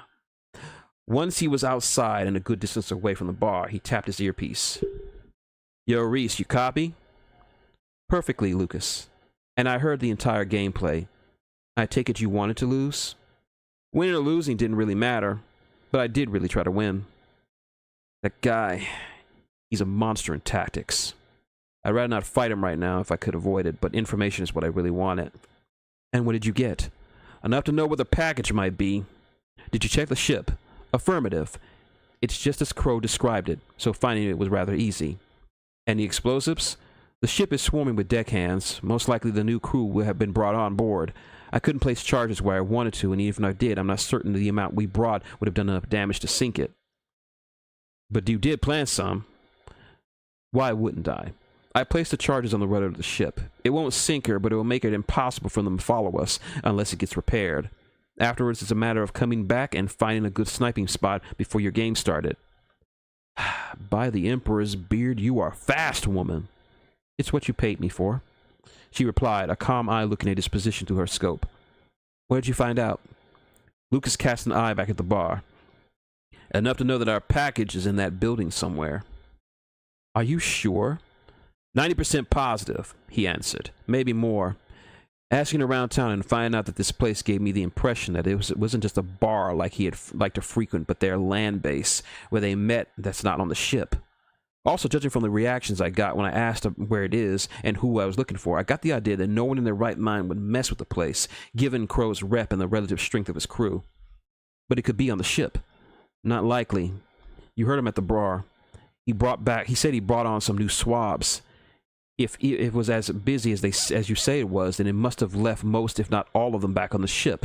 And a man as careful as Crow wouldn't leave his treasure, let alone something like the package, on a ship full of strangers he didn't trust yet. No, this guy will want to keep it nearby, somewhere where he could keep an eye on it. And those guys he's with, they all look like vets, seasoned from years on the sea, not a rookie in the whole lot. Also, they also didn't seem too worried when the game got heated, meaning they were confident he would win. You wouldn't see that kind of reaction from newbies. That kind of trust is something you get from being around a person for years. Those guys must be the older crew members, especially the big guy, the weird guy with the walk, and the dude with the glasses. They must be the officers. It was that last part that sold me on it. Last part? Put this with the others. That's what he told the guy as he gave him the Aura Stone, meaning put it with the rest of the treasure. And he went straight upstairs. If they were keeping his loot on the boat, he would have head outside and towards the harbor, but no. He knew where to go and what to do without Crow telling him. And since I have yet to see that guy come out and make a dash with the boat, it's there all right. Have a peek up, Reese. Already on it. The elf adjusted the lens of her scope, focusing on the second floor of the bar. Standard building structure as far as pirates go, she reported. About 12 rooms in all. I see 2 humans talking in the front of the door. Wait. I can see the stone. It's most certainly our delivery boy. Can you make out anything? Checking. She focused the scope as the pirate in question led down and fumbled with what looked to be a touchpad. It seems the door has some kind of electric lock on it. He's entering a code. 1, 4, 5, 8, 8, and 7. Lucas made a mental note of the combination. He's entering. Can you see inside? Checking. She then readjusted the setting of her scope, but to her surprise, she couldn't see inside the room. I think we have a problem. How so? I can't get a read inside the room. The image is distorted. Something is interfering with the scope. Pondered Lucas. Check around the walls of the room. Reese changed the setting on her scope and looked at the walls. There appear to be strips of metal implanted in the wood, most likely iridium, given the level of interference. Iridium? Really? That stuff's not cheap, commented Lucas. What about the door? Reese looked over the door in question. Possibly the same. He may have a mixture of some metals to improve the stability, but I can't ID them from here. A reinforced door with a code lock and anti-scanning metals on the walls? Lucas said with a smile. If that ain't a vault loot door, then I don't know what is. Do you have a plan? In its infancy, he answered. Just keep a finger on the button, hun. If I do this quiet, we're gonna need to burn out of here as fast, and I don't want company. Will do. Lucas strode a good distance away from the bar, just as he was properly out of sight. He saw a passed-out drunkard in the street, still holding his bottle of gut poison in his grim hands. Lucas casually scooped it up in his hand as he walked off, figuring he might need it. He circled around the block and entered the back alley, which, if you can believe, was just as filthy as the main streets. He had a good idea how the town was laid out now, and using the back streets, he was able to make his way to the back of the bar just behind it. There was nothing resembling a fire escape on the back of the building, making covert entrance into the place difficult. Difficult, but not impossible. He muttered a small bit of elvish curse to himself, his grip on the planks of the wood and material that made up the building, and began his short but unpleasant climb to the second floor. Thankfully, security wasn't an issue for this establishment as he slid the cracked window to enter. The hall was dimly lit, but just bright enough to see where he was going. There were rooms on the other side of the hall. Some were half opened, others were closed ones. A few ones without any doors whatsoever. He passed by one room, the sound of 2 men in the throes of passion emanating from within.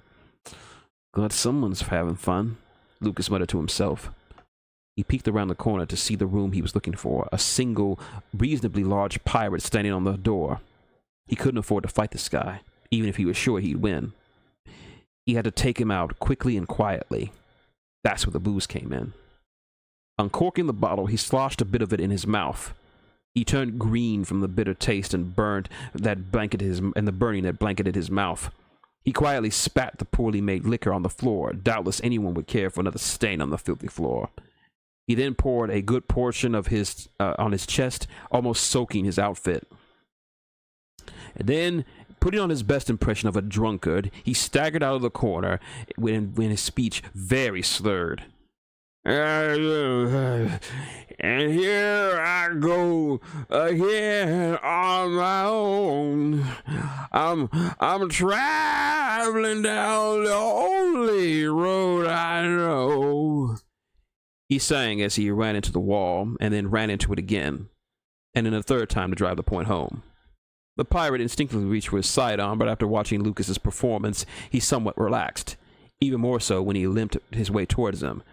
Hey, pal, he said, you got any burgers? I really go for some burgers. The guard said nothing. No. And how about a nice piece of pudding? Lucas was close enough for him that he could probably smell the liquor on his breath and clothes. I don't have any food, mate. Move on, the guard finally spoke. Come on. Be a pal. Lucas moved closer to him, slapping him on the shoulder. The guard wasn't too happy with that and lightly pushed him away. Keeping up with the act, he exaggerated his fall more than normal. "Ah! Who the smack do you think you are?" Lucas said sloppily as he got to the feet and in the face of the guard. You think you're so blighting tough, huh? You want a piece of yourself, huh? Come on, I'll take you outside and kick my own ass." "Mate, you're drunk." "You're not as drunk as I think I am." Lucas promptly froze and collapsed onto the wooden floor. He stayed there mumbling something to himself for a few minutes before the guard let out an audible sigh. Lucas felt a hand grip him by the arm. He made himself as limp as possible to keep up the act. "Come on, mate," he said as he lifted the freelancer up and slung him over his shoulder. "Did I fall down?" "No." "Good, that's what I thought." The guard wrapped her arm around his shoulder and began to lead the drunk Lucas away. "Come on, mate. Gonna get you on a bed and let you sleep it off." Actually, Lucas said suddenly, dropping his drunken speech, "you're the one going to sleep." Before the man knew it, Lucas wrapped his arm around his neck, placing him in a strong chokehold. There was a small struggle before consciousness left him and the world went black. Lucas set the body down on the floor before turning his attention to the door. It was mighty looking, large and metallic blue in color, and very thick, thicker than he originally thought. He wasn't going to make any kind of effort to forcibly open. He didn't have the armaments to do so anyway. The only hope was the small illuminated keypad next to the door. Remembering the combination Reese had seen, he pressed the correct numbers, causing the pad to light up green. He heard the locks click and slide from inside the door, meaning that it was unlocking itself. With a bit of effort, he pulled the door open slowly and gazed into the room. "Hello, nurse." His eyes went wide when he saw. It was a swag room to end all swag rooms. Bills and coins from different nations and denominations. Imperial, Protectorate, Khanese, 3 from the S3, RUS, and I would believe there were some coins from the Ring Islands. Hard to believe. A few paintings dotted the walls. He wasn't an art buff at all, but a novice such as he could tell they were high-quality works of art. Some very tasteful furniture was in there, too. A few tables and chairs of high quality. If the rest of the town knew about this hoard, they would seize the bar and take it for themselves. Lucas entered cautiously.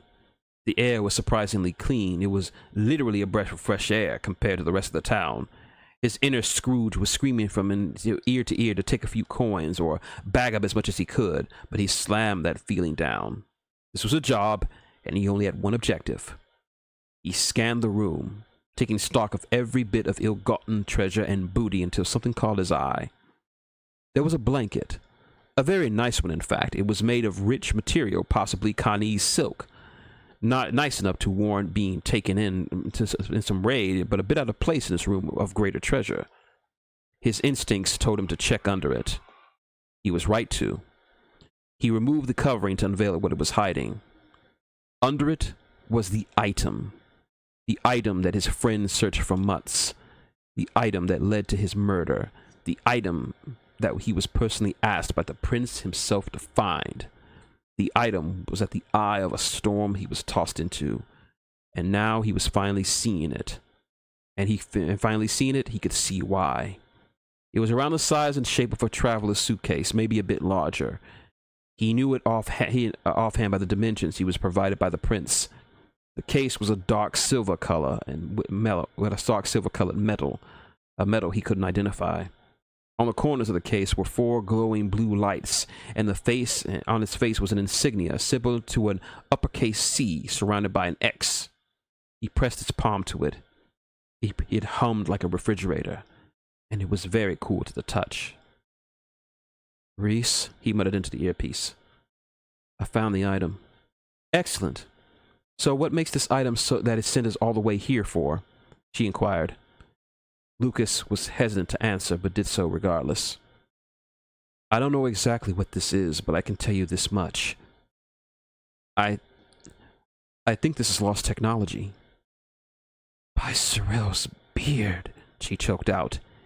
Even for someone not well versed in the old world as Lucas, those 2 words held a lot of weight. Lost technology. It meant anything, a piece of tech that was from the old world, specifically from the golden age of mankind. That time was said by vampires, lycans, and all other races as a time humanity had reached a level of technology that made them green with envy. It was the peak of human achievement, science fiction made real. Most of it was destroyed in Skyfall and the Chaotic Century. So finding any kind of lost tech, working lost tech, was setting yourself up for life. Lost tech was worth its weight in gold times 20. Lucas wondered if Crow knew what he had, what this item was really worth. Questions like this would have to wait until later. This is bigger than we thought, hon. Can't believe this thing's working. No wonder the professor was killed. Lost technology. Even among the elves it is highly prized. Just walking out of town with this thing is no longer an option, not with a town full of pirates. He paced around nervously, hand combing through his hair. Do you have a plan? She asked. A bit of a plan, he answered. He reached down and tested the weight of its handle by the handle. It's a bit heavier than I thought, but it's manageable. Plan on running? Not so much. Listen, when I give you the signal, blow the charges, then get in touch with Groose. Tell him I want him to raise as much hell as possible. It should draw all the important eyes out of town. I should be able to sneak my way out of town as quietly as possible. Then we meet back up with the boat and hightail it the hells out of here. I suppose it's better than nothing. Lucas took up the handle and picked up the case. He walked out of the room and shut the door, hoping that he wouldn't run into anyone else from the Blackfeather Pirates. Sadly, fate was not so kind to him at this moment. And just what are you doing, Mr. Walls? It was the man called Swarley, hands in his hips and a coy smile on his face, standing up from the hall next to him. He was caught red-handed. I was... Lucas ran through another possible lies and explanations he could say to the pirate, but they all seemed to die on his lips. He was on a floor he was not supposed to be on, next to an unconscious guard with a case that wasn't his. There was no way he was lying his way out of this. Oh, drat it. He pulled out his revolver and took aim at the pirate. Moving with unusual quickness, Swarley ducked around the corner just as Lucas fired a wind round at him, blowing out most of the hall. What happened to sneaking out? Reese asked in his ear. Changing the plan, he answered, turning on heel and fired another wind round, destroying the window. He holstered his gun and leapt through the window opening, landing in a pile of trash. Deciding it was not time for him to be hurt, he forced himself to his feet and dashed out the street, away from the bar.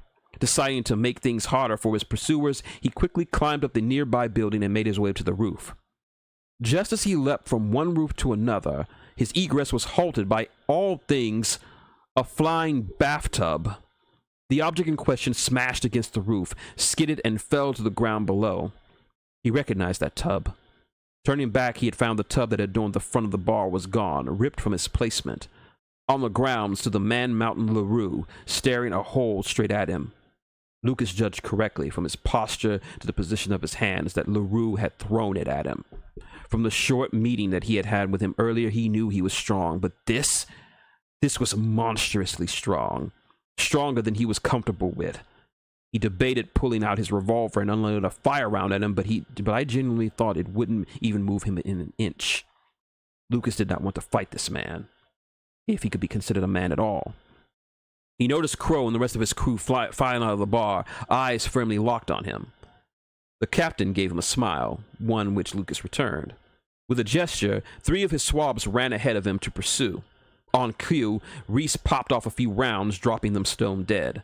Glasses adjusted his lenses and seemed to follow the trail of the bullets. He said something to the captain. Lucas couldn't hear what. Crow then said something to his crew, motioning them off into another direction. A direction that Lucas did not like. Reese, he said in a hushed tone, get out of there! I don't see a reason for... They made you! He's sending his men after you! Get back to the boat! But you need cover. I'll manage! As he started running again. Just get back to the boat and get ready to go! And hit those charges! He darted over the roof, not looking back to see who was after him. He knew they were coming, but he couldn't spare the energy to do so. If they were chasing him, it was going to be a hard chase. Lucas jumped through the window to the next building over. Rolling on the floor, he kept his momentum going, an iron grip on the case, and a bit of blood in his mouth. The freelancer kicked open a door and blurred through the room, smashing through another shoddy wall. Amid the screams and swears slung at him, he could make out the rapid footfalls of his chasers, 2, maybe 3 men. He slid around the corner and pulled out his side piece. Turning around, he caught sight of one of them in full pursuit. He fired off 5 rounds, catching the pirate in the leg with 1. There was a set of stairs that was left. He rushed them, jumping down the flight of stairs and landing on his feet with cat-like skill. He sprinted out into the street amid the raucous crowd around him. His ears caught the distant sound of a bomb exploding and silently thanked the elf for her timing. Lucas only started another sprint when he felt a hard kick to his side. So hard, in fact, that he found himself in an alley. The case rested from his hand. He thought to pick it up, only to receive another kick to the chest. He rolled to his feet and faced his attacker, one of Crow's men. With his fast footwork, he unleashed a barrage of kicks. Some Lucas could block, others finding their mark. He blocked a right kick, grabbed his leg with one arm, and landed a few solid punches to his chest. "Stop kicking me!" he ordered as he grabbed the pirate roughly by the throat and slammed him against a brick wall of the alley. He followed up by slamming him to the floor, dizzying him. Not wanting to take his chances, he reached down and casually snapped his ankle. He went to catch his breath, but time would not allow it. Picking up the case, he took off and back down the street. He caught sight of the fight pit. He was almost out of town. He waited back. He wanted to relax a bit. Not all the way, but just a bit. He was well on his way to getting that bit of relaxation when he passed the packed fight pit. That bit was tossed to the wind when he was tackled by another of his chasers, the 2 of them tumbling down the dirt ramps and landing in the pit below. "Can't catch a break," he groaned as he pulled himself to his feet. He perused his surroundings, pirates all around him, cheering and drunk but ignorant of what was really going on between himself and the Blackfeather pirates. A few feet away was the case, still humming mutely. Across from him his chaser, hands up and ready for fisticuffs. "Looks like we got ourselves another fight here, lads," the pitmaster announced. "Taking bets!" The Crow started shouting out bets. "All right, you jackers. Time to give the crowd a good show. Scrap!" His foe punched and kicked the air with flash and style. He had obviously had significant training in hand-to-hand combat and looked like he would be more than a handful. "Put up your dukes and fight me like a man," he challenged, getting the crowd even more excited for the brawl to come. Lucas stared at the man, weighing his options. Normally, he'd be eager to engage the man in a fight, but by this point, he wasn't exactly in a mood to entertain such a thought. Thus, he decided to imitate a scene from another of his favorite old-world movies. "I don't have time for this," he mumbled as he calmly drew his revolver and killed the man stone dead with a standard round, causing him to fly backwards into the crowd. With his free hand, he reached down and retrieved his prize, not nearly noticing or caring the tidal wave of swears being heard at him by the mob. Again, he fired his gun, this time a wide fire round, throwing the onlookers into a mass panic. He slipped into the mass of pirates, taking his time to leave the pit and getting his breath back. He was almost at the gate he passed through earlier when a bullet zipped past him, shattering a bottle of booze near him. Lucas turned his head. It was Crow and the rest of his gang, guns drawn and all running for him like a herd of buffalo. "Slack," he cursed to himself. The little stop at the pit, it must have stalled him just enough for the crew to catch up to him. He resumed his run, bullets whizzing around him, missing him by a hair. When he reached the gate, he fired another wind round. The gust was enough to rip it off its hinges as Lucas leapt over the remains. Then he heard the voice of the old man from before. "Have a good time, lad," he yelled. Flashing his teeth at him, Lucas replied, "Time of my life." He ran down the beach when the Blackfeathers exited town, still firing a torrent at him. He looked up ahead. Standing in front of the boat was Grooves with a rather large chain gun, loaded for war. "Gain!" Lucas Sasquatch roared. "Don! Squee!" The human dove in the sand, covering his head as Groose pulled the trigger of his giant gun, unleashing a hailstorm of bullets on the pirates. Crow and his officers were fast enough to take cover behind some rocks, but a few of them others weren't so lucky. Their bodies were riddled with holes, some even exploding into piles of limb, organs, and blood on the sand. After unloading about 500 rounds at his leader's chasers, Groose ceased fire. As soon as he did, Reese, using that delightful elvish speed, dashed forward and tossed a canister of black oil at them. She drew her sidearm and fired the canister before it even hit the sand, hitting it with pinpoint accuracy. It exploded, turning the beach into a storm of smoke and high flames. Lucas looked up from his position, first at his friends and then the wall of flames. One of Thor's? Reese hunched her shoulders. A mixture of motor oil, gunpowder, and a few other additives. The dwarf can be useful at times. He laughed at her, sort of joke, sort of compliment, as he stood up and dusted the sand off himself. Don't let him know that. If you tell him, they will never find your body. Yeah, I know. Good job out there. Reese afforded him a small smile at her words. You too, Groose. The hairy muscle of the group gave a deep chuckle as he loaded his gun on the boat. Tasomaka! You really came through, bud. Expect a raise. Jay! Now, I'm tired, I'm bleeding, and I'm sore in places I didn't think would be possible to be sore. Lucas complained as he hauled the case onto the boat. So much trouble for something like this. Let's get this back home and let's get this on the boat and back home. Agreed. Tignama! The trio loaded themselves into their small craft, and before long they were out in open water, nearing their rendezvous with the bigger boat. Unknown to them, their escape was not unnoticed. The Blackfeather pirates, unable to hunt after them due to the wall of fire, had gathered at the end of the dock. They're getting away, Glasses observed. Not without cost, said Carl. Glasses. Long John. The diminutive man reached into his pack and produced a rather long, round rifle with an extendable barrel. The captain took his weapon out and took aim at the fleeing craft. Do you need me to spot her? No, I can see them. Crow narrowed his vision and lined up his shot. He took a deep breath, steadying his nerves, and waited for the wind to be just right. He squeezed the trigger, the bullet erupting from the flash in a flash of red flame.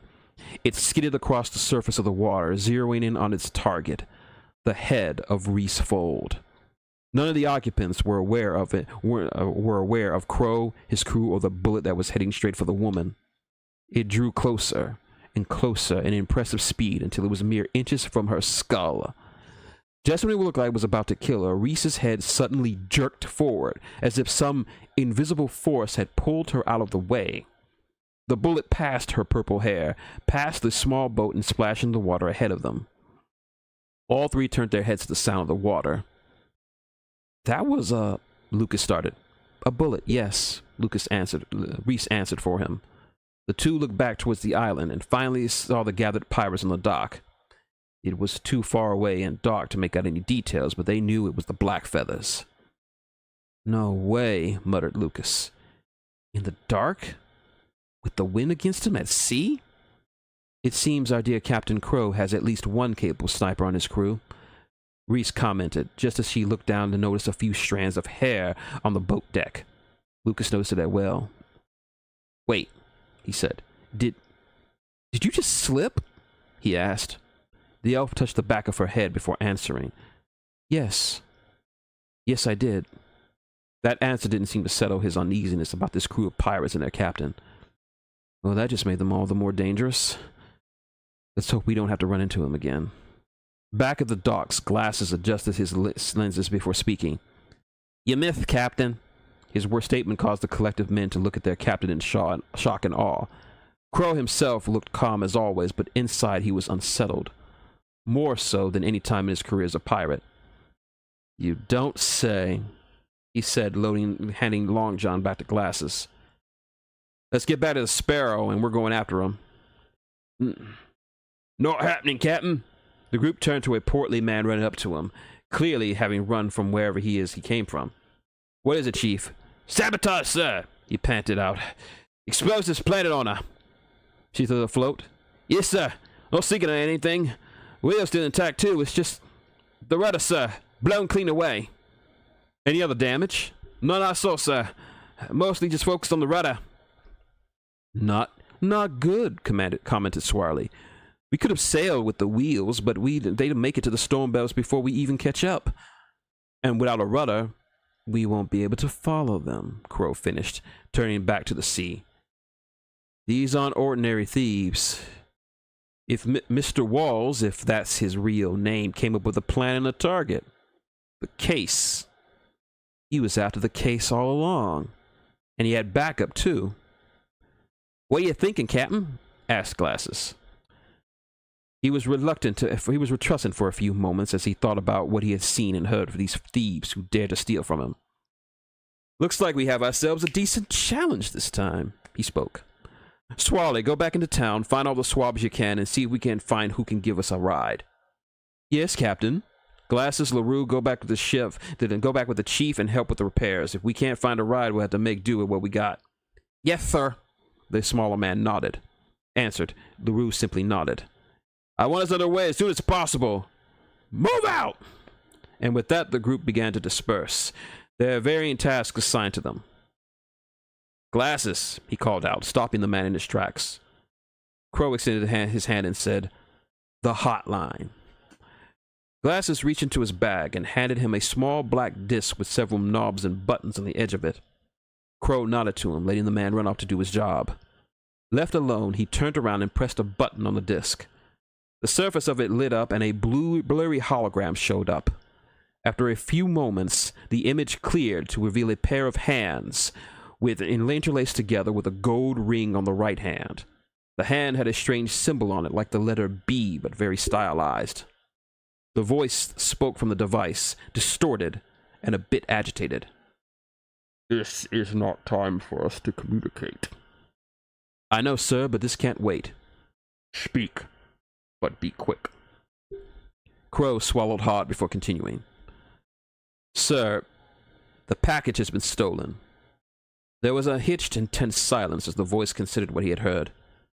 Another crew? The voice was lacking the muted anger from before. It was quite inquisitive. No, sir, Crow answered. No one around here is smart enough or brave enough to steal from me. Thieves? Unlikely. They were too well armed and prepared for it. They were after the package specifically. Also, I think they may have been Imperials. Are you certain? Almost. One of them was a Sasquatch or something similar. And I think one of them was an elf. How are you so sure? They dodged one of my shots. Not just anyone can do that. Do you have any clues? Just a name. Most likely a fake one. Are you in pursuit? No, they damaged my ship. There'll be a few days tops before we can set sail again. I see. The voice spoke.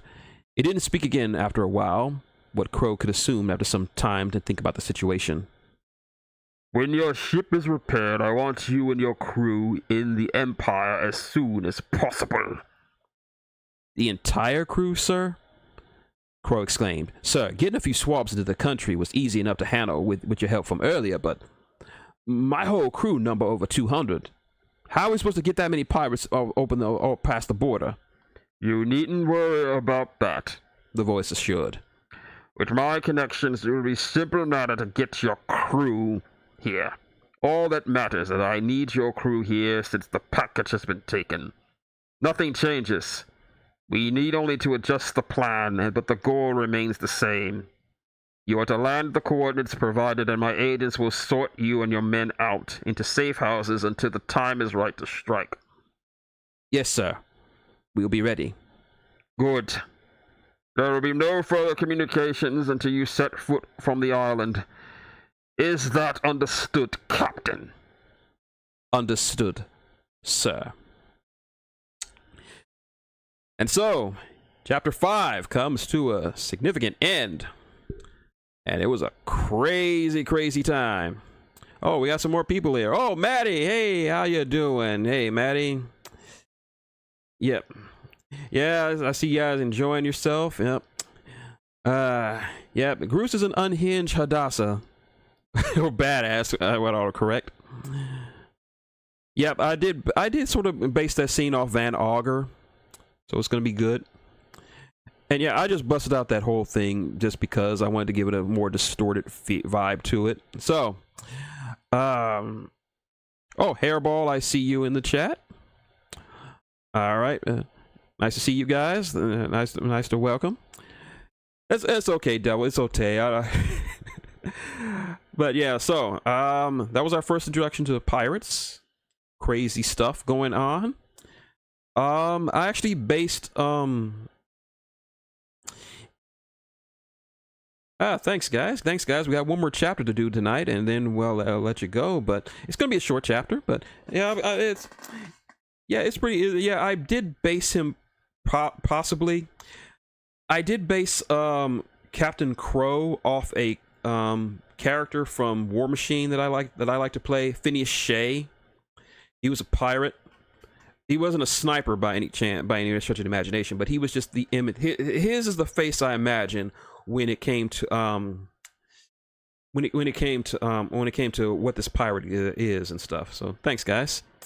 And before you ask, if you're curious, small spoiler, yes, Groose versus LaRue. Look forward to that fight, and it's coming up in this book. So yeah, it's going to be a slugfest. I'm not going to say when or where it's going to happen, but needless to say, it's going to be a slugfest. Yeah. There's some crazy stuff. Let me just get a little bit of water so we can keep going. All right, next. Yes, brother. Yes, Hairball. It will be in this book. It will be big meaty men slapping meat, or big meaty pirates and Sasquatches slapping meat. Think of it like think of it like Hobbes versus Miro. Just meat forever. I expect those chants when that fight breaks out. I expect to have this chat full of meat chants. Meat forever. Slap that meat. I expect that when that fight goes on, but that's going to be for a little while. All right. I'm just doing this quickly so that I can mark where I need to put the timestamp. Be easier to do. Next chapter is going to be a bit short, but it's going to change everything. So, with that out of the way, next up, chapter 5, Awakening. Lucas hissed as he felt the cut gel work its medical magic at the numerous lacerations that covered his body. It had been more than an hour since their less than subtle exit from Rum's Row, and he was certain the Blackfeathers were not hot on their heels. So he decided to order a little stop and rest up from the night's excitement. They didn't have much in the way of medical treatment on board, but it was enough for his injuries, which consisted of aforementioned cuts, a few torn muscles, and some fractured ribs. Thankfully, the kit they had on board contained some medical patches, good for healing such injuries on the fly, and combined with his own unique toughness that was certainly higher than the normal humans, Lucas was healing up rather nicely, if only he didn't move around so much. He had just settled into a long nap when Jinx called him to the hold for something. Grumbling, the lone human got up from his cot, threw on a shirt, picked up his gun belt, and with his revolver still holstered, and made his way to his destination. He had a chance to peek outside. The waters were calm. The night sky was clear, not a drop of rain to be seen. This is one of the calm belt's few calm spots, a perfect place to rest and do a little fishing if needed. It was a short walk from his cabin to the storage bay downstairs. The bay itself wasn't large, like a cargo ship. Think of it like a size of a decent-sized apartment in Manhattan. It had been turned into a workshop by Jinx and Thor, a good place to hold all their equipment. The crew themselves were all there, with much desired item on the floor beside them. "This had better be important," Lucas said, with a bit surly to be sure, "because I had to put a dream on hold, and it had some very lovely ladies who from some very good movies I have there." Reese calmly waved him off.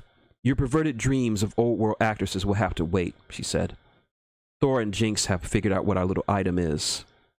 Lucas's displaced and weary attitude was sated when he heard that. "Well, that's worth getting up for, so what is it?" "Took some real digging on the web," spoke Jinx, gesturing to her wrist computer. You know there isn't much on lost tech these days, but with a little help from Thor, we figured it out. Thor smiled, was all smiles and cheers, placed a palm on the case. Luke, this here is a cryo unit.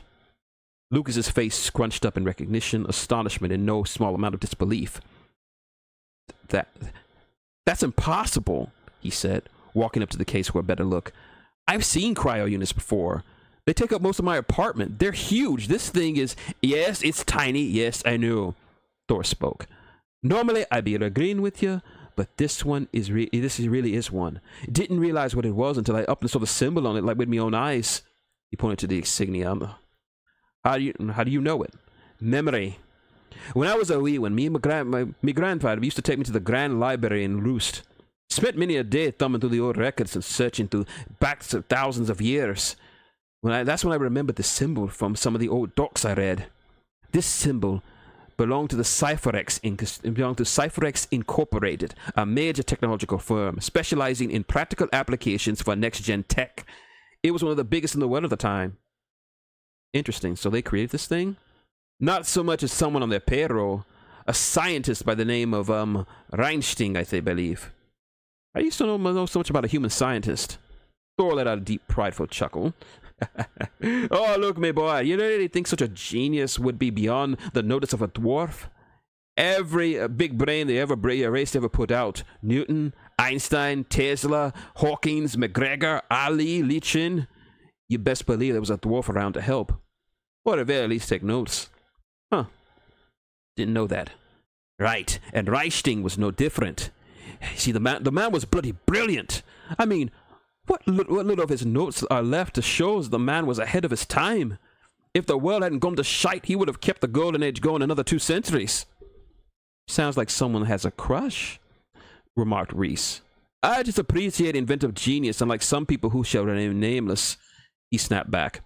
If the peanut gallery is done, Reese gave him a curt glare. Reinstein was doing quite a bit with the company with just a year with them, and one of his achievements was inventing, are you ready for this, a portable cryo unit. So this guy was able to miniaturize an entire cryo unit? Or more than that, lad, the bastard was able to improve the efficiency and longevity of the unit. If the prototype had been made public, we would have made the company richer beyond their wildest dreams. The whole industry of cryonics would have been changed forever. That is, if it hadn't disappeared. Disappeared? Oh, aye. A full month before Skyfall, the bloody thing just disappeared. All the records of the company don't say what happened to it. Jinx chimed in. He's right. I checked every major database in the entire empire. I even went into the RUS's old United States business registry. It's just gone. Nothing to show where it went or who took it. So how are you sure this is it? While the files on it went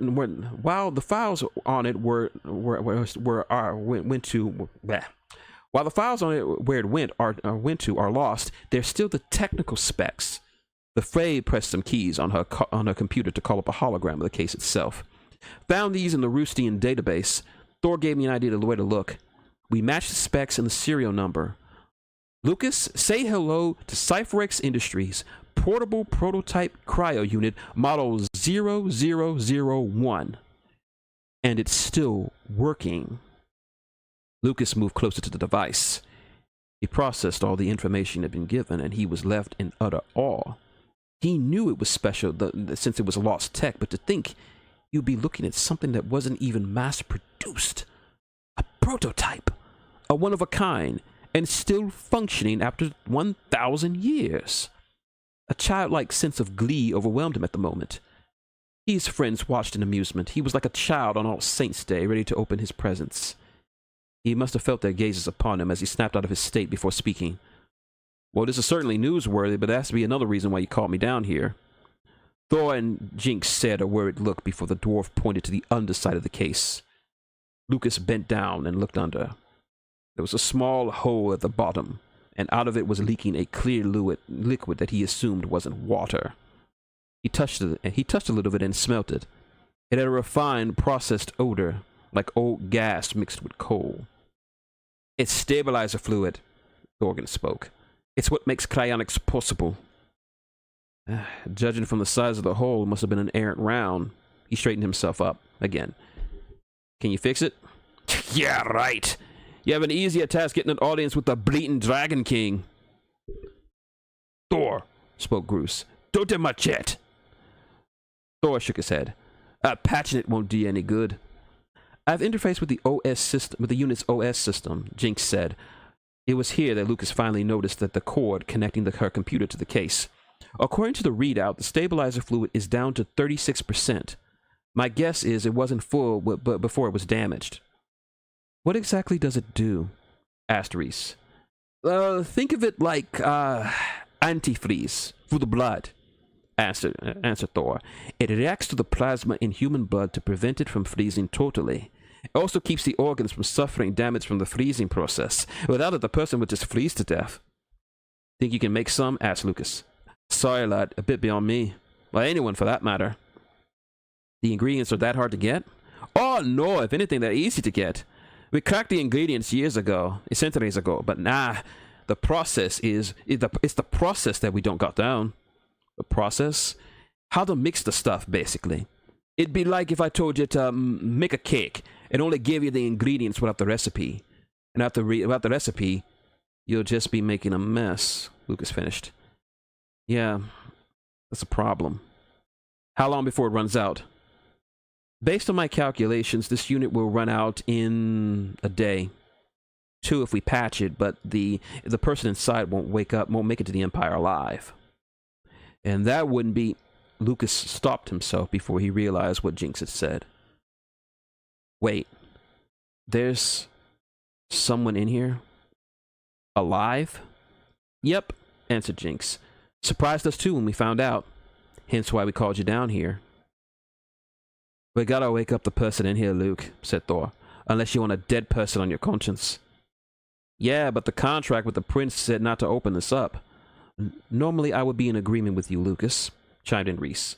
But a live person is better suited to give us answers about this whole case than a corpse. The situation has changed, and thus we need to change with it. Cheh! Lucas hated breaking contracts. He'd done it in the past for reasons that changed the job, but he still hated it. It went against his own personal code and standards as a freelancer. It affected his status and his standing amongst other freelancers. Still, he didn't feel right letting someone die under his nose if he could help it. Blame it on part of him that was still a cop. He ran his hands through his hair as he gave his order. I don't want to sleep knowing there's a person dying on the same boat as me. Guys, open her up. Nodding eagerly, Jinx typed on her wrist computer and began to access the operating system of the unit. Thor, I'm going to need you to use the keypad for this. What keypad? She pressed some keys and a panel on the side slid open, revealing a small keypad with a screen. That one. Fair enough. What do you need me to do, lass? I can access the operating system well enough, but I need you to manually put in the commands. Got it? I'm with ya, he answered, cracking his fingers a bit. Jinx scanned through the system, searching for the program she finally wanted finally she began. Thor, input the sequence. 65 ASF 22F opt int int open. Now it will give you a prompt and tell you, and you will type in yes. Thor did as he was ordered, and when prompt came up, he immediately put in the necessary command. Open for business. There was a loud hiss, accompanied by the sounds of latches snapping open.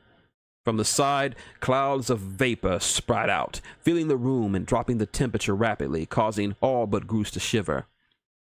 I should have brought my coat, Lucas commented, rubbing his arms.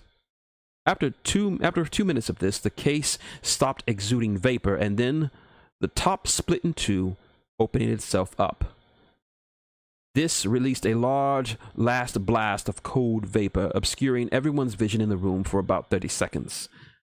Lucas and the others began to wave through the fog as they tried to peek inside. Okay, let's have a look at our visitor from the past. Once the cloud had dissipated, all 5 in the room looked down at the now open case to behold its occupant. It's a girl, Lucas said to no one in particular. It was indeed a girl. She was young, perhaps around the age of 24 or so, and lying in a fetal position, legs pulled up to her chest as she lay on her side. She had deep ocean blue hair that reached down to her back. Her expression was peaceful, serene. But there was one thing that they all noticed that was the most pressing detail of all. "She's naked!" exclaimed Jinx, causing everyone to jump back a little, the boys covering their eyes out of modesty. "Ah, no! Niece, for the love of the stone, father, cover her!" In probably the fastest she has ever taken an order from Thor, the elf quickly found her stealth cloak and hanging from the wall and spread it over the frozen girl's form, covering all but her head. Well, that can wake you up," Lucas commented. He knelt down closer to her face, not noticing her move at all. Are you sure she's still alive?" "Sure is," answered Jinx. "Her vitals are stable and strong." Groose leaned in and carefully poked her cheek with her finger. "Don't poke her, Groose," Lucas scolded. "Really?" The human extended his own finger and repeated the action. "Huh. He's right. She's cold but not frozen."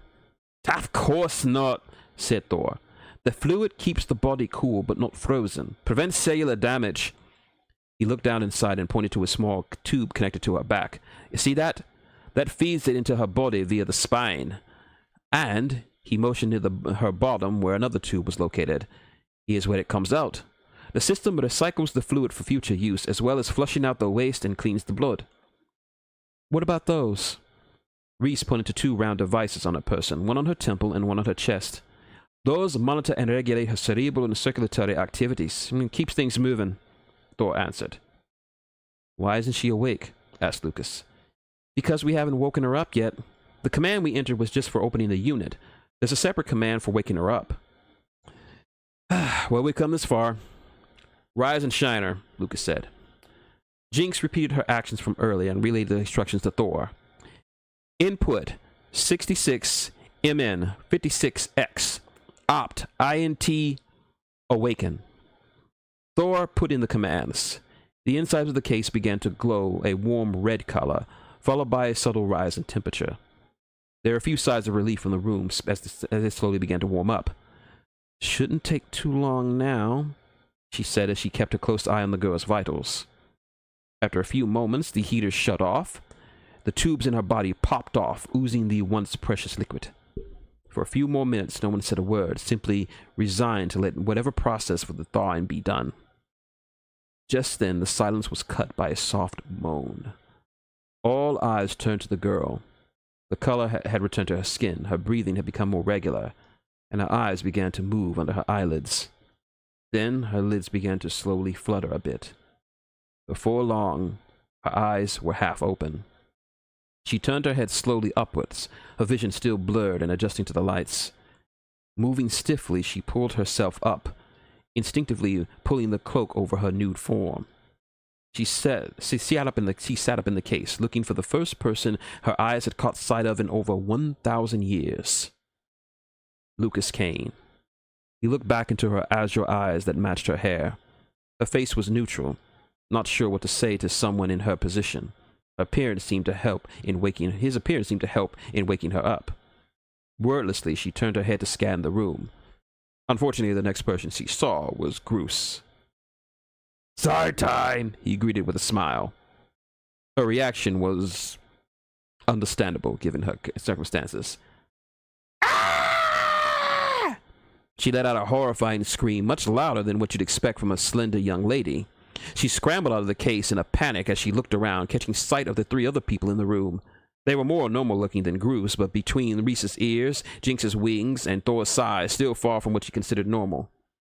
"Ah, McGram's good left eye! What's with all the screaming?" "It's like she'd never seen a Sasquatch before," added Jinx. From her perspective, she hasn't. At least not up close, judging by the reaction, said Reese. The poor girl bumped into Lucas in her confusion. Hey, calm down," he said, but she wasn't having any of it. She pushed away from him and then fled to the corner of the room, shivering from both the chill of the room and her own hysteria. Who? She stammered out, her voice a bit hoarse from both non-use and her earlier scream. Lucas slowly inched towards her, not wanting to make her panic even more. It's okay. No one's gonna hurt you, he said in a tranquil voice. Where am I? Well, you're on a boat. A boat in the ocean. A boat? Her tone was weak and confused. This isn't the facility? Lucas ran his hand through his hair. No, this isn't. Did you kidnap me? Her blue eyes turned to him questioningly.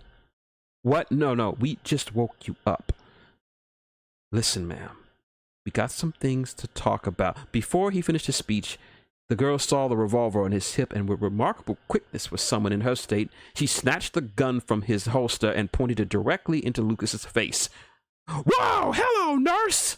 He proclaimed, with hands up in the air. The others mirrored his action. Luke, for spirit's sake, tell me there isn't a round in that thing, Jinx screeched.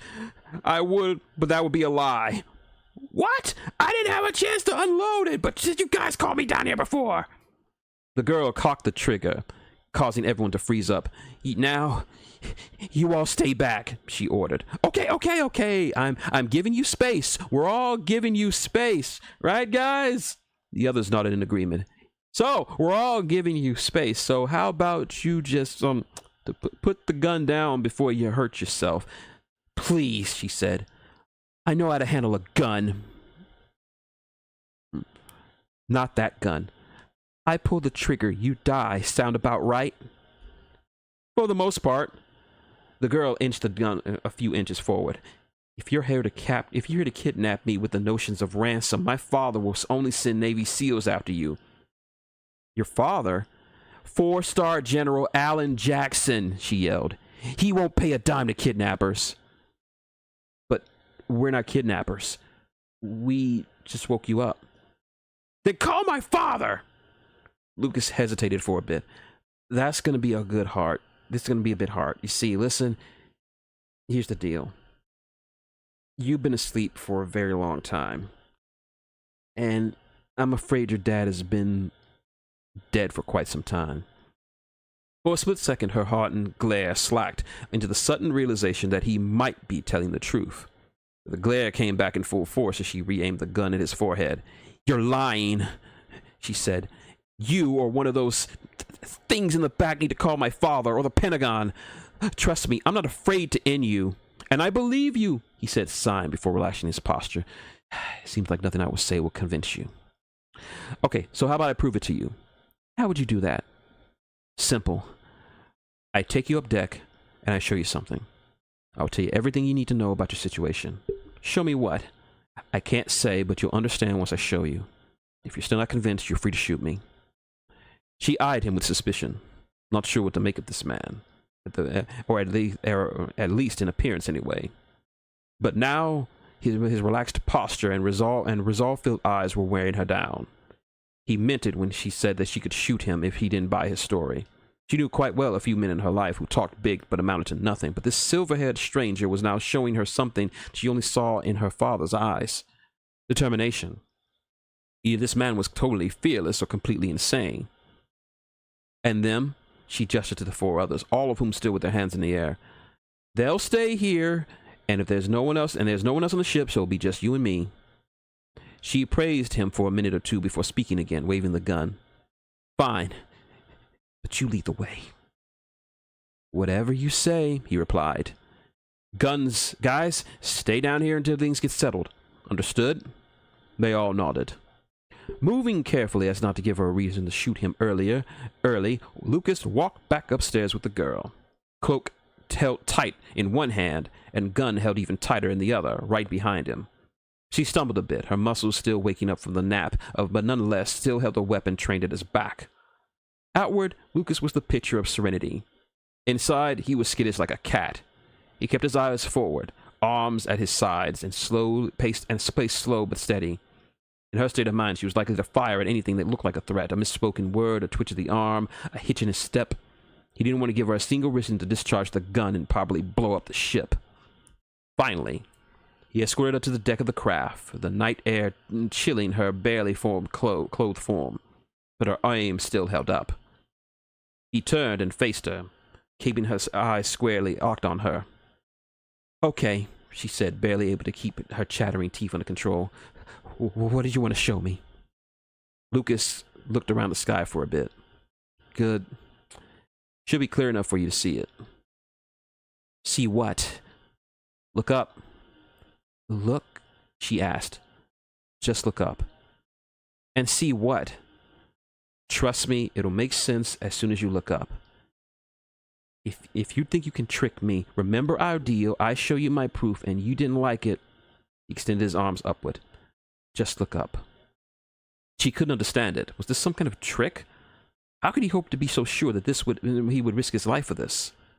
Finally, her curiosity won over her paranoia, and she finally looked up. "Now, what's so important that you can't tell?" Every ounce of venom, malice, and stubbornness in her body evaporated when she saw what she wanted him to see. And she finally understood why he wanted to show her this. It was the moon, or in this case, what was left of it. What was once a full moon in her mind was replaced by a fractured mess. A good chunk was missing, almost as if a great missile had utterly destroyed it. On a clear night, she could see even inside the moon, making out massive craters and caverns, some obscured by shadow. Orbiting around it was a light ring of what could be described as moon rocks, creating a halo of debris. The young girl's face, once filled with defiance, was now awash with horrible understanding, abject awe, and complete resignation. Her gun arm slacked. She was no longer in the mood for violence. "The moon? How?" she asked. "We don't know," he answered, leaning on the rail as he joined her in observing their celestial neighbor. "It happened after you went in, I guess. No one really knows. A lot of theories about what thrown around. Skyfall. That's what we call it. The day the moon blew up. It wrecked the planet. Took us centuries to get back on our feet." "Centuries?" She looked back at him, incredulity across her countenance. "Yeah." He slowly turned to face her. "That's what I've been trying to tell you. It hasn't been years or decades since you went under. You've been asleep for a millennia." "A millennium?"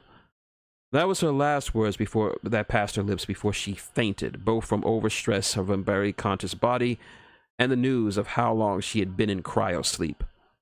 Lucas was quick enough to catch her before she hit the deck, as well as grabbing the gun in the process. With his free hand, he checked the gun. Indeed, the last round was in the chamber. He let out a breath.